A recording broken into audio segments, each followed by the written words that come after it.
আবদুল্লাহ জিয়াদ নগর তরুণোপরিস্থ অতি উচ্চ মঞ্চে উঠিয়া উভয় দলের যুদ্ধ দেখিতেছিলেন। দেখিলেন মুসলিম তরবারির সম্মুখে কেহই অগ্রসর হইতে পারিতেছে না।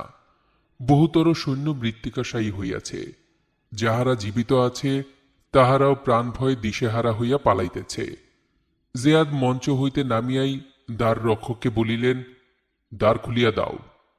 সৈন্যগণকে আদেশ করিলেন, আমার পশ্চাদবর্তী হইয়া মুসলিমকে আক্রমণ করো। আমরা সাহায্য না করিলে অদ্বলীদের প্রাণ কখনোই রক্ষা হইবে না। রাজাজ্ঞা প্রাপ্তি মাত্রই লক্ষাধিক সৈন্য জয়নাদের তুমুল শব্দ করিয়া পশ্চাৎ দিক হইতে মুসলিমকে আক্রমণ করিল। আবদুল্লাহ জিয়াদ স্বয়ং যুদ্ধে আসিতেছেন। মুসলিমের সেদিকে দৃষ্টিপাত নাই। কেবল অশ্ব বল্গা দন্তে ধারণ করিয়া দুই হস্তে বিধর্মীর নিপাত করিতেছেন। যাহাকে যে অবস্থায় পাইতেছেন সেই অবস্থাতেই দেহ হইতে মস্তক ছিন্ন। কাহাকে অশ্ব সহিত এক চোটে দ্বিখণ্ডিত করিয়া জন্মশোধ যুদ্ধে স্বাদ মেটাইতেছেন। আবদুল্লাহ জিয়াদ পশ্চাৎ দিক হইতে মুসলিমকে আক্রমণ করিবার উপক্রম করিতেই অদ্বে অলিদ উচ্চস্বরে বলিলেন, মুসলিম, ঈশ্বরের নাম মনে করো। তোমার সাহায্যের জন্য আবদুল্লাহ জিয়াদ লক্ষাধিক সৈন্য লইয়া আসিয়াছেন। মুসলিম জিয়াদের নাম শুনিয়া চমকিতভাবে পশ্চাতে ফিরিয়া যাহা দেখিলেন তাহাতে আর কিছুই বলিলেন না। কেবলমাত্র বলিলেন, বিধর্মীর কথায় যে বিশ্বাস করিবে, কাফেরের ভক্তিতে যে মুসলমান ভুলিবে, তাহার দশাই এরূপ ঘটিবে। মুসলিম ভীত হইলেন না। যুদ্ধে ক্ষান্ত দিয়াও পরাজয় স্বীকার করিলেন না। পূর্বমত বিধর্মী শনিতে মৃত্তিকা রঞ্জিত করিতে লাগিলেন। কিন্তু তাহাতে কোনই ফল হইল না। চতুর্দিক হইতে অবিশ্রান্ত রূপে মুসলিমের শরীর স্বরবিদ্ধ হইতে লাগিল।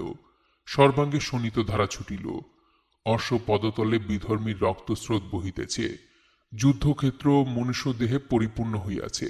শোণিত সিক্ত মৃত্তিকায় ক্ষিপ্রগামী অশ্বপদ স্খলিত হইতেছে। তথাচ মহাবীর মুসলিম শত্রু ক্ষয় করিতে নিবৃত্ত হইলেন না। এত মারিতেছেন, কিন্তু কিছুতেই তাহার শেষ হইতেছে না। দিনমণিও সমস্ত দিন এই ঘোরতম যুদ্ধ দেখিয়া লোহিত বর্ণে অস্তমিত হইলেন। তৎসঙ্গে ইসলাম গৌরব রবি মহাবীর মুসলিম লোহিত বসনে আবৃত হইয়া জগৎ অন্ধকার করিয়া শত্রু হস্তে প্রাণ বিসর্জন পূর্বক স্বর্গবাসী হইলেন। মদিনার একটি প্রাণীও আর বিধর্মীর অস্ত্র হইতে রক্ষা পাইল না। যুদ্ধাবসানে নরপতি জিয়াদ দর্পের সহিত বলিতে লাগিলেন, মদিনার শত্রুকুল মহারাজ এজিদ নামদারের নামের বলেই এরূপ নির্মূল হইবে। যেরূপ চিন্তা করিয়া কৌশলজাত বিস্তার করিয়াছিলাম, তাহাতে বাদশাহ নামদারের মহাশত্রু আজ সবংশে বিনষ্ট হইত। দৈব বিপাকে তাহা হইল না। মুসলিমের যে দশা ঘটিল, প্রধান শত্রু হোসেনকে সেই দশায় পতিত হইতে হইত। দামেস্ক এবং কুফার সৈন্যের তরবারি ধারে হোসেন মস্তক নিশ্চয়ই দেহ বিচ্ছিন্ন হইত। পরিবার পরিজন সঙ্গীরাও আজ কুফার সিংহদ্বারের সম্মুখস্থ প্রান্তরে রক্তমাখা হইয়া গড়াগড়ি যাইত। ভাগ্যক্রমে হোসেন ৬০ সহস্র লোকজন সহ কুফার পথ ভুলিয়া কারবালার পথে গিয়াছে। জিয়াদের হস্ত হইতে রক্ষা পাইয়াছে। সম্পূর্ণরূপে সর্বাংশে যশ লাভ করিতে পারিলাম না, ইহাই আমার নিদারুণ আক্ষেপ। মদিনার একটি প্রাণীও আজ কুফার সৈন্যগণের হস্ত হইতে রক্ষা পায় নাই। সমুদয় শেষ হইয়া জমালয়ে গমন করিয়াছে। একটি প্রাণীও পালাইতে পারে নাই। ধন্য কুফার সৈন্য। গুপ্তচর গুপ্ত সন্ধানীগণ মধ্য হইতে একজন বলিল, ধর্মবাতার, মুসলিমের 2 পুত্র মারা যায় নাই, ধরা পড়িয়া বন্দীও হয় নাই। তাহারা যুদ্ধাবসানে যুদ্ধক্ষেত্র হইতে অতি তস্ত্রপদে নগরের মধ্যে প্রবেশ করিয়াছে। কি কৌশলে যে তাহারা কুফার সৈন্যগণ চক্ষে ধুলি দিয়া প্রাণ বাঁচাইল, আর এ পর্যন্ত যে জীবিত আছে, ইহাই আশ্চর্য। মহারাজ, তাহারা 2 ভ্রাতা এই নগরী আত্মগোপন করিয়া রহিয়াছে। আমরা বিশেষ সন্ধানে জানিতে পারিয়াছি তাহারা নগরের বাহিরে যায় নাই, যাইতে পারে নাই। আবদুল্লাহ জিয়াদ অতি ব্যস্তভাবে বলিতে লাগিলেন, সে কি কথা?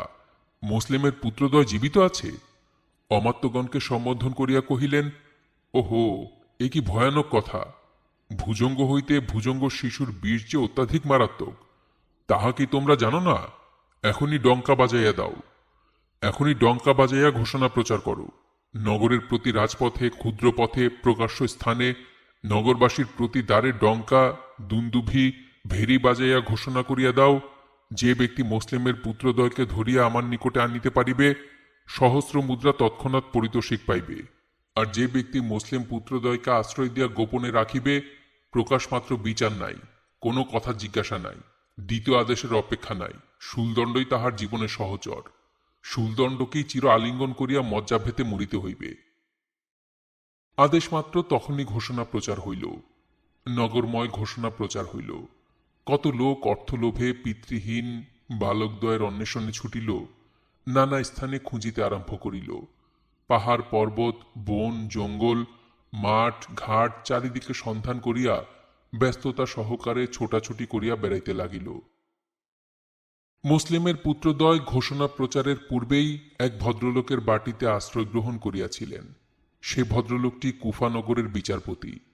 তিনি বালকদ্বয়ের দুঃখে দুঃখিত হইয়া আশ্রয় দিয়াছেন, পরিতোষরূপে আহার করাইয়া শয়নের ব্যবস্থা করিয়া দিয়াছেন, মহাবীর মুসলিমের জন্য আক্ষেপ করিতেছেন। ইতিমধ্যে ঘোষণার বিবরণ শুনিয়া কাজী সাহেব নিতান্তই দুঃখিত হইলেন। কি করেন, কি উপায়ে পিতৃহীন বালক দুইটির প্রাণ রক্ষা হইতে পারে তাহারই সুযোগ সুবিধা খুঁজিতেছেন, চিন্তা করিতেছেন। বহু চিন্তার পর সংকল্প স্থির করিয়া তাহার জ্যেষ্ঠ পুত্র আসাদকে ডাকিয়া বলিলেন, প্রাণাধিক পুত্র, দেখো, এই পিতৃহীন বালক দুইটির প্রাণ রক্ষার উপায় করিতে হইবে। ঘোষণার বিষয় তো শুনিয়াছ, সাবধান, সতর্কে নিশীথ সময়ে বালকদ্বয়কে সঙ্গে লইয়া নগরের প্রবেশদ্বার পার হইবে। কিছুক্ষণ মদিনার পথে দাঁড়াইলেই মদিনার যাত্রীদল অবশ্যই দেখিতে পাইবে। বহু যাত্রীদলই প্রতি রাত্রে গমন করে, অদ্যও করিবে। তাহাদের কোনো এক দলের সহিত বালকদ্বয়কে সঙ্গী করিয়া দিলেই কাফেলায় মিশিয়া নিরাপদে মদিনায় যাইতে পারিবে।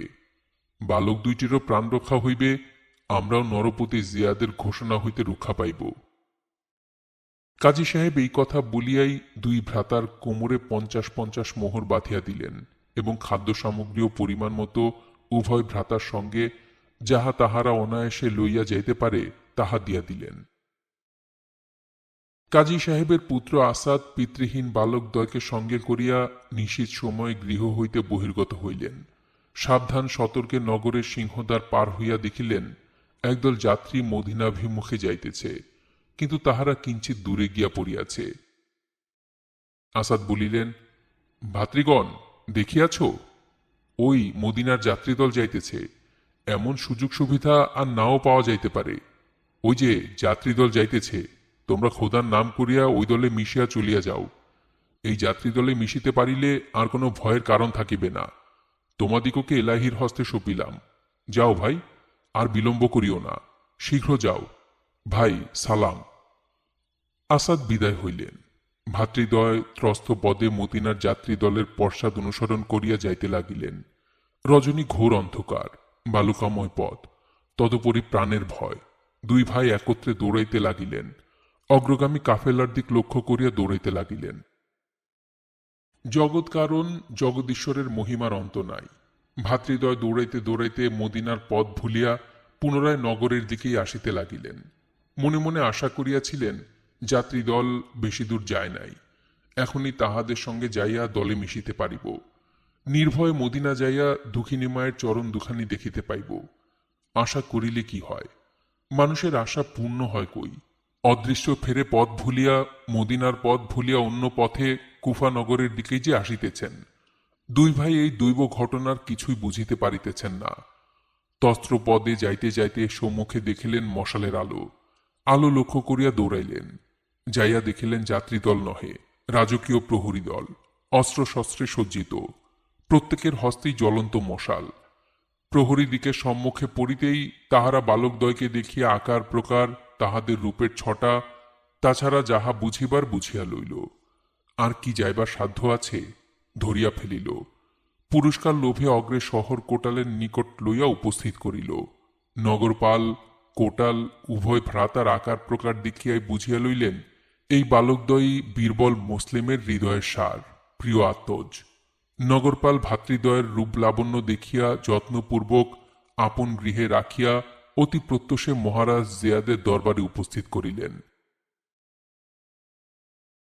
কুফাধিপতি মুসলিম তনয়দের রূপলাবণ্য মুখশ্রী কিঞ্চিত কৃষ্ণকেশের নয়নরঞ্জন দৃশ্য দেখিয়া শিরচ্ছেদ কর এই কথাটি আর মুখে উচ্চারণ করিতে পারিলেন না। মায়াবেশে বশীভূত হইয়া বলিলেন, এই বালকদ্বয়কে দ্বিতীয় আদেশ না হওয়া পর্যন্ত বন্দিখানায় রাখিতে বলো। কারাধ্যক্ষকে আদেশ জানাও যে ইহারা রাজকীয় বন্দী, কোনো প্রকারে কষ্ট না পায়, বন্দিগৃহ হইতে বহির্গত হইতে না পারে, কোনো প্রকার অসম্মান অবমাননা যেন না হয়। দুই ভ্রাতা করজোরে সবিনয়ে তাহাদের মনের কথা মুখে প্রকাশ করিতে উদ্যোগী হইতেই এদিকে প্রহরী দল উভয়কে লইয়া কারাগৃহে প্রধান কার্যকারকের নিকট চলিয়া গেল। তাহারা আব্দুল্লাহ জিয়াদের নিকট একটি কথা বলিতেও সুযোগ পাইলেন না। কারাগৃহে নীত হইলে কারাধ্যক্ষ, নাম মাস্কুর। উভয় ভ্রাতার রূপ মাধুরী দেখিয়া এবং ইহারে বীরশ্রেষ্ঠ বীর মুসলিমের হৃদয়ের ধন ভাবিয়া আদর ও যত্নে সহিত ভালোবাসিলেন। বন্দিগৃহে না রাখিয়া স্বীয় ভবনে উভয় ভ্রাতাকে লইয়া আহারাদি করাইলেন। বিশ্রামের জন্য শয্যা রচনা করিয়া দিয়া ভাবিতে লাগিলেন, কি করি, রাত্রি প্রভাতেই হোক কি 2 দিন পরেই হোক নগরপতি নিশ্চয়ই ইহাদের শিরচ্ছেদ আজ্ঞা প্রদান করিবেন। দুটি ভাইকে রক্ষা করি কি প্রকারে। অনেক চিন্তার পর অর্ধনিশা অতীত হইলে দুই ভ্রাতাকে জাগাইয়া বলিলেন, তোমরা আমার সঙ্গে আইসো, কোনো চিন্তা নাই, আমি তোমাদিগকে রক্ষা করিব। ইহাতে আমার অদৃষ্টে যাহা থাকে হইবে, আইসো, আমার সঙ্গে আইসো। মুসলিম পুত্রদ্বয় কারাধ্যক্ষের সঙ্গে সঙ্গে চলিলেন। নগরের বাহির হইয়া কারাধ্যক্ষ কিঞ্চিত দূরে চলিয়া গিয়া দুই ভ্রাতাকে বলিলেন, শোনো, তোমরা মনোযোগ দিয়া শোনো। এই যে পথের উপর দাঁড়াইয়া আছি, এই পথ ধরিয়া কুদসিয়া নগরে যাইতে পারিবে। এই পথ ধরিয়া একটু দ্রুত পদে চলিয়া গেলে রাত্রি প্রভাতের পূর্বেই কুদসিয়া নগরে যাইতে পারিবে। ওই নগরে আমার ভাই আছেন, তাহার নাম, এই নামটি মনে করিয়া রাখিও। নাম করিলেই তাহার বাসস্থান লোকে দেখাইয়া দিবে। আমিও যে তোমাদিগকে পাঠাইতেছি তাহার নিদর্শন স্বরূপ আমার এই অঙ্গুরি দিতেছি, সাবধানে রাখিও, কিছু বলিতে হইবে না। এই অঙ্গুরে আমার ভ্রাতাকে দিলেই তিনি তোমাদিগকে তোমাদের গম্যস্থানের কথা জিজ্ঞাসা করিবেন। তোমরা মদিনার নাম করিও। যে উপায়ে হয়, যে কোনো কৌশলে হয়, তোমাদিগকে তিনি মদিনায় পাঠাইয়া দিবেন। এই অঙ্গুরি লও, খোদার হাতে তোমাদিগকে সঁপিলাম। শীঘ্রই পথ ধরিয়া চলিয়া যাও, কোনো ভয়ের কারণ নাই। সর্ববিপদহর জয় জগদীশ তোমাদের রক্ষা করিবেন। ভাতৃদ্বয় বিশেষভাবে কৃতজ্ঞতা জানাইয়া অঙ্গুরি লইয়া বিদায় গ্রহণ করিয়া কুদসিয়ার পথে যাইতে লাগিলেন। দয়াময় এলাহির অভিপ্রেত কার্যে বাধা দিতে সাধ্য কার? কার ক্ষমতা তাহার বিধানের বিপর্যয় করে? ভাতৃদ্বয় সারা নিশা ত্রস্তপদে হাঁটিয়া বড়ই ক্লান্ত হইলেন। জ্যেষ্ঠ বলিলেন, ভাই, বহুদূরে আসিয়াছি, কুফা হইতে বহুদূরে কুদসিয়া নগর, এই সেই কুদসিয়া। রাত্রিও প্রভাত হইয়া আসিল। একটু স্থির হইয়া বসিতেই উষার আলোকে চতুর্দিক নয়ন ফলকে প্রতিফলিত হইতে লাগিল। ভাতৃদ্বয় এখনো নির্ভয়ে বসিয়া আছেন। প্রকৃতির কল্যাণে ঘটনাচক্রে কি সাংঘাতিক ব্যাপার ঘটিয়াছে তাহারা কিছুই জানিতে পারেন নাই। অদৃষ্ট লিপি খণ্ডাইতে মানুষের সাধ্য কি? ভাতৃদ্বয় সারাটি রাত্রি ত্রস্তপদে হাঁটিয়াছেন সত্য, মনে মনে স্থির করিয়াছেন বহু দূরে আসিয়া পড়িয়াছি। এই স্থলে আর আব্দুল্লাহ জিয়াদের ভয়ে ভাবিতে হইবে না। হ্যাঁ, অদৃষ্ট, তাহাদের ধারণা সম্পূর্ণ ভুল। কুদসিয়ার পথ ভুলিয়া সারাটি রাত্রি কুফানগরের মধ্যে ঘুরিয়াছেন। এদিকে রাত্রি প্রভাত হইল, চোখের ধাঁধা ছুটিয়া গেল, প্রাণ চমকিয়া উঠিল। মুখে বলিলেন, জ্যেষ্ঠ বলিলেন, ভাই, আমাদের কপাল মন্দ। হায় হায়, কি করিলাম? প্রাণপণে পরিশ্রম করিয়া সারা রাত হাঁটিলাম, কি কপাল! এই তো সেই স্থান, আমাদিগকে যে স্থানে রাখিয়া কুদসিয়ার পথ দেখাইয়া গিয়াছেন, এ তো সেই স্থান। কনিষ্ঠ ভ্রাতাও চমকাইয়া উঠিয়া বলিলেন, হ্যাঁ ভাই, ঠিক কথা, যে স্থান হইতে তিনি বিদায় হইয়াছিলেন, এই তো সেই পথ, সেই পথপার্শ্বের দৃশ্য। ঘটিয়াছেও তাহাই।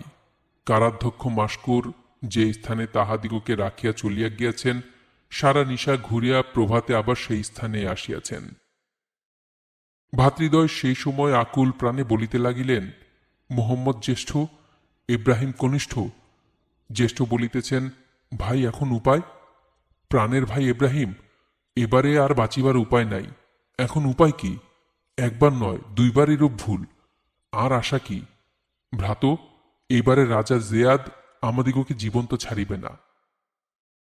ইব্রাহিম বলিলেন, নিরাশ হইয়া এই স্থানে বসিয়া থাকা কথাই নহে। সূর্যোদয় হইতেই আমরা প্রকাশ্য পথ ছাড়িয়া সম্মুখের ওই খোরমা প্রভৃতি ফলের বাগান মধ্যে লুকাইয়া থাকি। কোনো প্রকারে দিনটা কাটাইতে পারিলেই বোধহয় বাঁচিতে পারিব।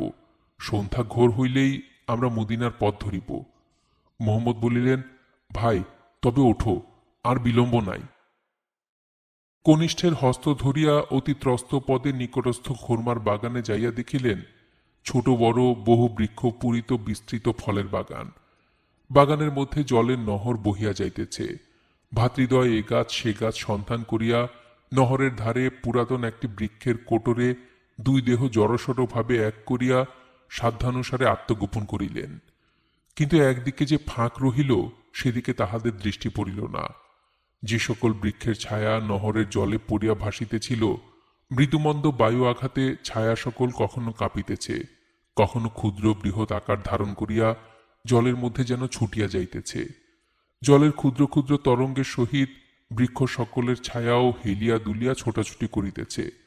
ভাতৃদ্বয় যে বৃক্ষ কোটরে গায়ে গায়ে মিশিয়া বসিয়াছেন, কোটরে প্রবেশাংশের স্থানে অনাবৃত থাকায় তাহাদের ছায়া জলে পতিত হইয়া বৃক্ষ ছায়া সহিত কম্পিত, সংকুচিত, প্রশস্ত, স্থূল, সূক্ষ্ম, দীর্ঘ আকারের নানা প্রকার আকার ধারণ করিতেছিল।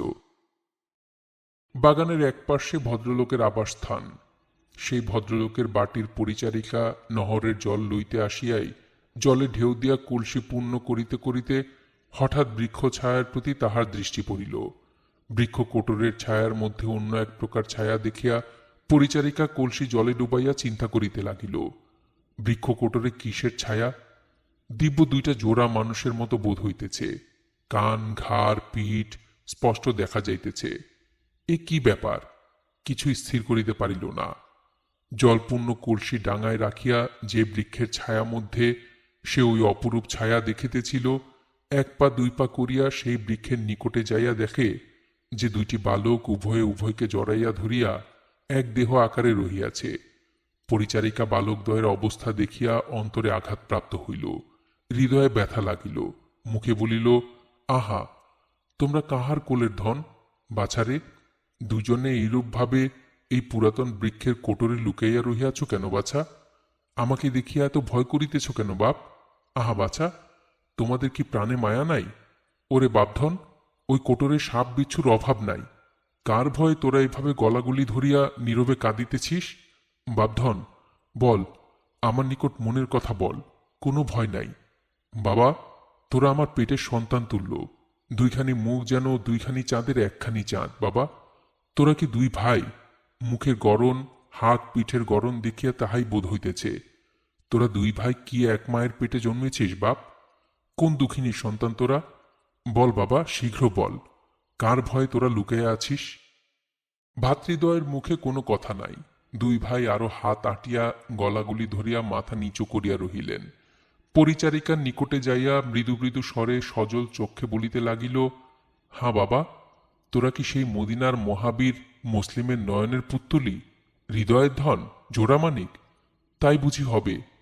তাহা না হইলে এত রূপ কুফার কোনো ছেলের নাই। আহা, যেন দুইটি ননির পুতুল, সোনার চাঁদ, জোড়ামানিক। বাবা, তোদের কোনো ভয় নাই, আমি অতি সাবধানে রাখিব। রাজবাড়ির ঢেডরা শুনিয়াছি, সেজন্য কোনো ভয় করি না। আমি তোদের কথা কাহারও নিকট বলিব না। তোরা আমার পেটের সন্তান। আয় বাবা, আমার অঞ্চলের মধ্যে আয়, প্রাণের মাঝে রাখিব। ভাতৃদ্বয় কোটর হইতে সজল নয়নে বাহির হইয়া পরিচারিকার সঙ্গে সঙ্গে চলিলেন।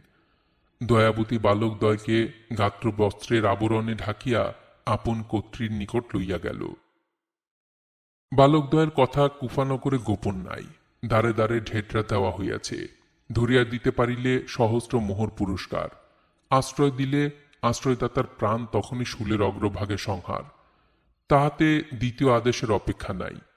গৃহকর্ত্রী এ সকল জানা সত্ত্বেও দুই ভাইয়ের মস্তকে চুমা দিয়া অঞ্চল দ্বারা তাহাদের চক্ষু জল মুছাইয়া বলিতে লাগিলেন, বাবা, তোরা এতিম, তোদের প্রতি যে দয়া করিবে তাহার ভালো ভিন্ন মন্দ কখনোই হইবে না। আয় বাবা, আয়, আমি তোদের মা, মায়ের কোল থেকে কেউ লইতে পারিবে না। তোদের এই মায়ের প্রাণ দেহে থাকিতে তোদের দুইজনকে কেহ লইতে পারিবে না। আয়, তোদের খুব নির্জন গৃহে লইয়া রাখি। আয়, কিছু খা বাবা, খোদা তোদের রক্ষক। গৃহিণী দুই ভ্রাতাকে বিশেষ যত্নে এক নির্জন গৃহে রাখিলেন, বিছানা পাতিয়া দিয়া কিছু আহার করাইলেন। প্রাণের ভয়ে ক্ষুধা তৃষ্ণা থাকিলেও খায় কে? গৃহকর্ত্রী আপন পেটের সন্তানের অনিচ্ছায় যেমন মুখে তুলিয়া তুলিয়া আহার করান, সেইরূপ খাদ্য সামগ্রী হাতে তুলিয়া ভাতৃদ্বয়ের মুখে দিতে লাগিলেন।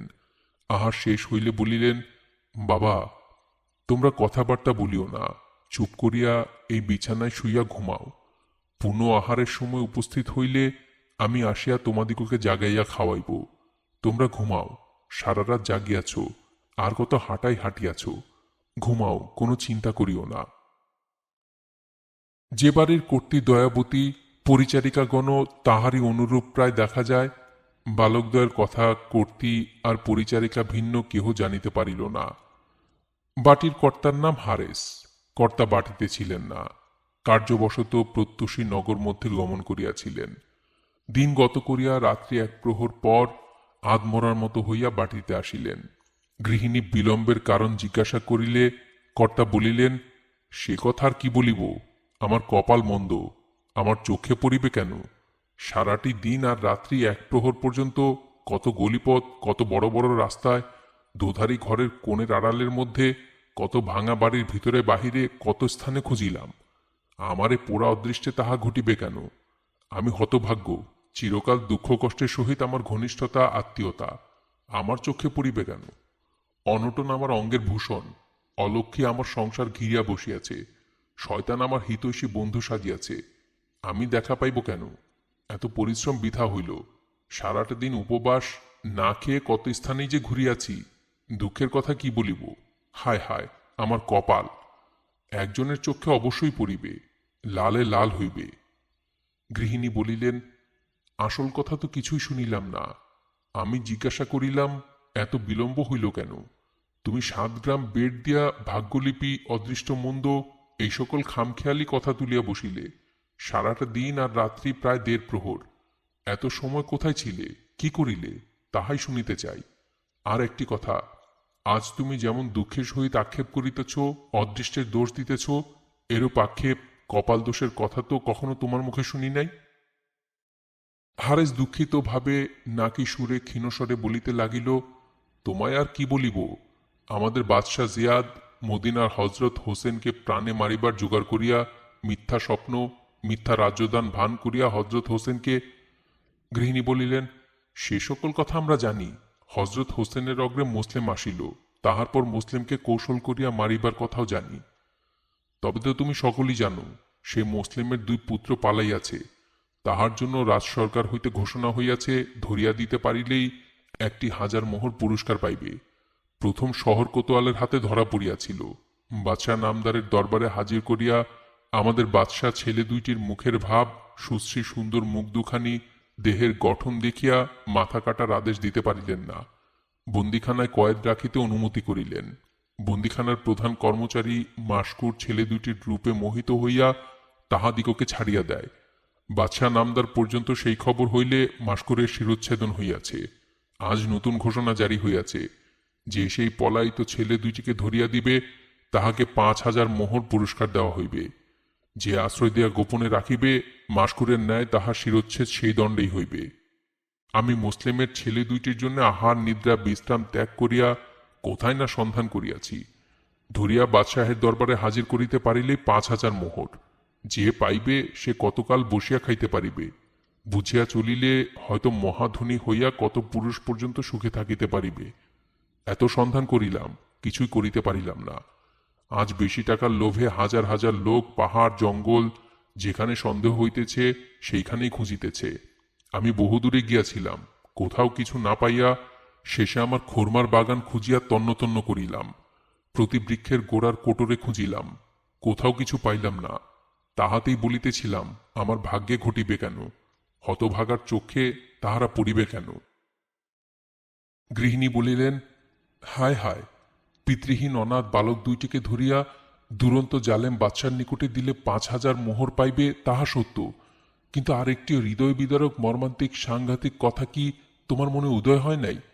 নিরপরাধ 2 এতিমকে বাদশার হাতে দিলে সে নিষ্ঠুর পাষাণ প্রাণ শাহ জিয়াদ কি তাহাদিগকে স্নেহ করিয়া যত্নে রাখিবে? না তাহাদের চিরদুঃখিনী জননীর নিকট মদিনায় পাঠাইয়া দিবে। হাতে পাইবা মাত্র শিরোচ্ছেদ, বালক দুইটি শিরোচ্ছেদের হুকুম প্রদান করিবে। তাহা হইলে হইল কি? তুমি বালক দুইটির বধের উপস্থিত কারণ, তৎপরিবর্তে কতগুলি মোহর পাইবে সত্য। আচ্ছা বলো তো, সে মোহর তোমার কতদিন থাকিবে? এখন যে অবস্থায় আছো, দয়াময় দাতা অনুগ্রহকারী ঈশ্বরের নিকট কৃতজ্ঞ হও। তোমার সমশ্রেণীর লোক জগতে কত স্থানে কত প্রকার কষ্ট ভোগ করিতেছে। তোমা অপেক্ষা কত উচ্চ শ্রেণীর লোক তোমা হইতে মন্দ অবস্থায় দিন কাটাইতেছে। তুমি সকল বিষয় নিশ্চিন্ত, মহাসুখী। ইহার উপরেও তোমার লোভের অন্ত নাই, ভয়ও নাই। তিনি সর্বদর্শী, তাহাও যেন তোমার মনে নাই। হায় হায়, তোমার মতো পাষাণ প্রাণ, পাথরের দেহ তো আমি কাহারও দেখি নাই। পিতৃহীন নিরপরাধ বালকদ্বয়ের দেহ রক্তের মূল্যই নরপতি জিয়ার চক্ষে 5,000 মোহর। হইতে পারে তাহার চক্ষে অনুরূপ হোক 5,000 মোহর। তুমি রক্তমাখা মোহরের জন্য এত লালায়িত কেন? তুমি কি বোঝো নাই যে ওই দুই বালকের শরীরের রক্তের মূল্য 5,000 মোহর? তুমি রক্তমাখা মোহর লোভে অমূল্য বালক দুইটির জীবনের প্রতি লক্ষ্য না করিয়া নিজের বিষময় অস্থায়ী সুখের প্রতি দৃষ্টি করিতেছ। আরেক কথা, সে দেয় কিনা, পাও কিনা, 5,000 মোহরই তো তোমার লক্ষ্য। অন্তরেও ওই কথা জাগিতেছে। বালক দুইটিকে যদি ধরিতে পারি, 5,000 খাঁটি সোনার মোহর। হা অদৃষ্ট, আমার কপালে কি তাহা আছে? মনে মনে এই ভাবের কথাই তো ভাবিতেছ। বারবার সেই নররক্ত মাখা কদর্য মোহরগুলির প্রতি অন্তর্চক্ষুতে কল্পনায় সাজানো পাত্র দেখিতেছ। মোহরের জন্য প্রকাশ্যে আক্ষেপ করিতেছ। বালক দুটি জীবনের মূল্য হইতে মোহরের মূল্যই অধিক স্থির করিয়াছ। জানিলাম তোমার মনে দয়া মায়ার একটি পরমাণুও নাই। তোমার হৃদয়ে সাধারণ রক্তও নাই, পাথর চুয়ানো রস থাকিতে পারে। কারণ তোমার হৃদয় পাষাণ, দেহটা পোড়ামাটির, অস্থি মজ্জা সমুদয় কঙ্করে পূর্ণ। ইহাতে আর আশা কি? তুমি বুঝিবে কি? যাহাদের শরীর কিছুতেই সমানভাবে ঢাকে না, হাজার ঢাকো, হাজার বেড দাও, অসমান থাকিবেই থাকিবে। তুমি জগৎ সংসারের কি বুঝিবে? তুমি বোঝো প্রথম অলংকার, তারপর টাকা পয়সা, তারপর স্বামীকে এক হাতে রাখা। আর কি বোঝো? ছেলে হলো মুসলিমের, মাথা কাটিবে রাজা জিয়াদ। তাহাতে তোমার চোখে জল আসে কেন? পরের ছেলে পরে কাটিবে, আমাদের কি? রাজা জিয়াদ মুসলিমকে মারিয়াছে, তাহার ছেলে দুইটাকেও মারিয়া ফেলুক। ছেলের মাকে ধরিয়া আনিয়া হয় প্রাণে মারুক, না হয় ভালোবাসিয়া রানী করিয়া অন্তঃপুরে রাখুক। তোমার আমার কি? মাঝখানে 50,000 মোহর লাভ হইবে। এ কার্যে চেষ্টা করিব না? তোমার অঞ্চল ধরিয়া চেনা নাই, জানা নাই, মুসলিমের জন্য, তাহার দুইটি পুত্রের জন্য কাঁদিতে থাকিব? এইরূপ বুদ্ধি আমার হইলে চাই কি? সংসার টনটনে কষা, একেবারে কাবাব। শোনো কথা, ছেলে দুটি যাহার চোখে পড়িবে সেই ধরিবে। ধরিলেও নিশ্চিন্ত নহে, বিঘ্ন বাধা অনেক। কত লোক ছোটাছুটি করিতেছে, কত গুন্ডা ওই খোঁজে বাহির হইতেছে। কার হাত হইতে কে কাড়িয়া লইয়া বাদশার দরবারে দাখিল করিবে তাহা কে জানে। ধরিতে পারিলেও কৃতকার্যের আশা অতি কম। যাহা হোক, শোনো আমার মনের কথা। যদি ছেলে দুটিকে হাতে পাই আর নিরাপদে জিয়ার দরবারে লইয়া যেতে পারি, আর তোমার ভালো হোক, যদি 5,000 মোহর পাই, 3,000 মোহর ভাঙিয়া মাথা হইতে পা পর্যন্ত, আবার পা হইতে মাথা পর্যন্ত ডবল প্যাচে সোনা দিয়া তোমার এই সুন্দর দেহখানি মোড়াইয়া জড়াইয়া দিব। গৃহিণী অতিশয় বিষাদভাবে স্বামীর মুখপানে চাহিয়া বলিতে লাগিলেন, দেখো, আমি তোমার কথায় বাদ প্রতিবাদ করিব না, বাধা দিতেও চাহি না। তোমাকে উপদেশ দিবার ক্ষমতাও আমার নাই। আমি তোমার নিকট মিনতি করিয়া বলিতেছি, সবিনয়ে প্রার্থনা করিতেছি, তুমি মুসলিমের সেই ছেলে দুটির সন্ধানে আর যাইও না, ইহাই প্রার্থনা। আমি তোমার নিকট রতি পরিমাণও শোনা চাহি না, ও রক্তমাখা মোহরের জন্য লালায়িত নহি। পিতৃহীন বালকদ্বয়ের শোণিত রঞ্জিত মোহর চোখেই দেখিতে ইচ্ছা করি না, ছুঁইতেও পারিব না। জীবন কয়দিনের, ঈশ্বরের নিকট কি উত্তর করিবে? আমি তোমার দুইখানি হাত ধরিয়া অনুরোধ করিতেছি, আমার মাথার দিব্যি দিয়া বলিতেছি, তুমি লোভের বশীভূত হইয়া এমন কার্যে প্রবৃত্ত হইও না। হারে স্ত্রীরত্নের কথায় ক্রোধে আগুন হইয়া রক্তচলনে আঁখি ঘুরাইয়া বলিলেন, চুপ, চুপ। নারী জাতির মুখে ধর্ম কথা আমি শুনি না। এখন খাইবার কি আছে, শীঘ্র নিয়ে এসো। একটু বিশ্রাম করিয়া এই রাত্রি আবার সন্ধানে বাহির হইব, দেখি কপালে কি আছে।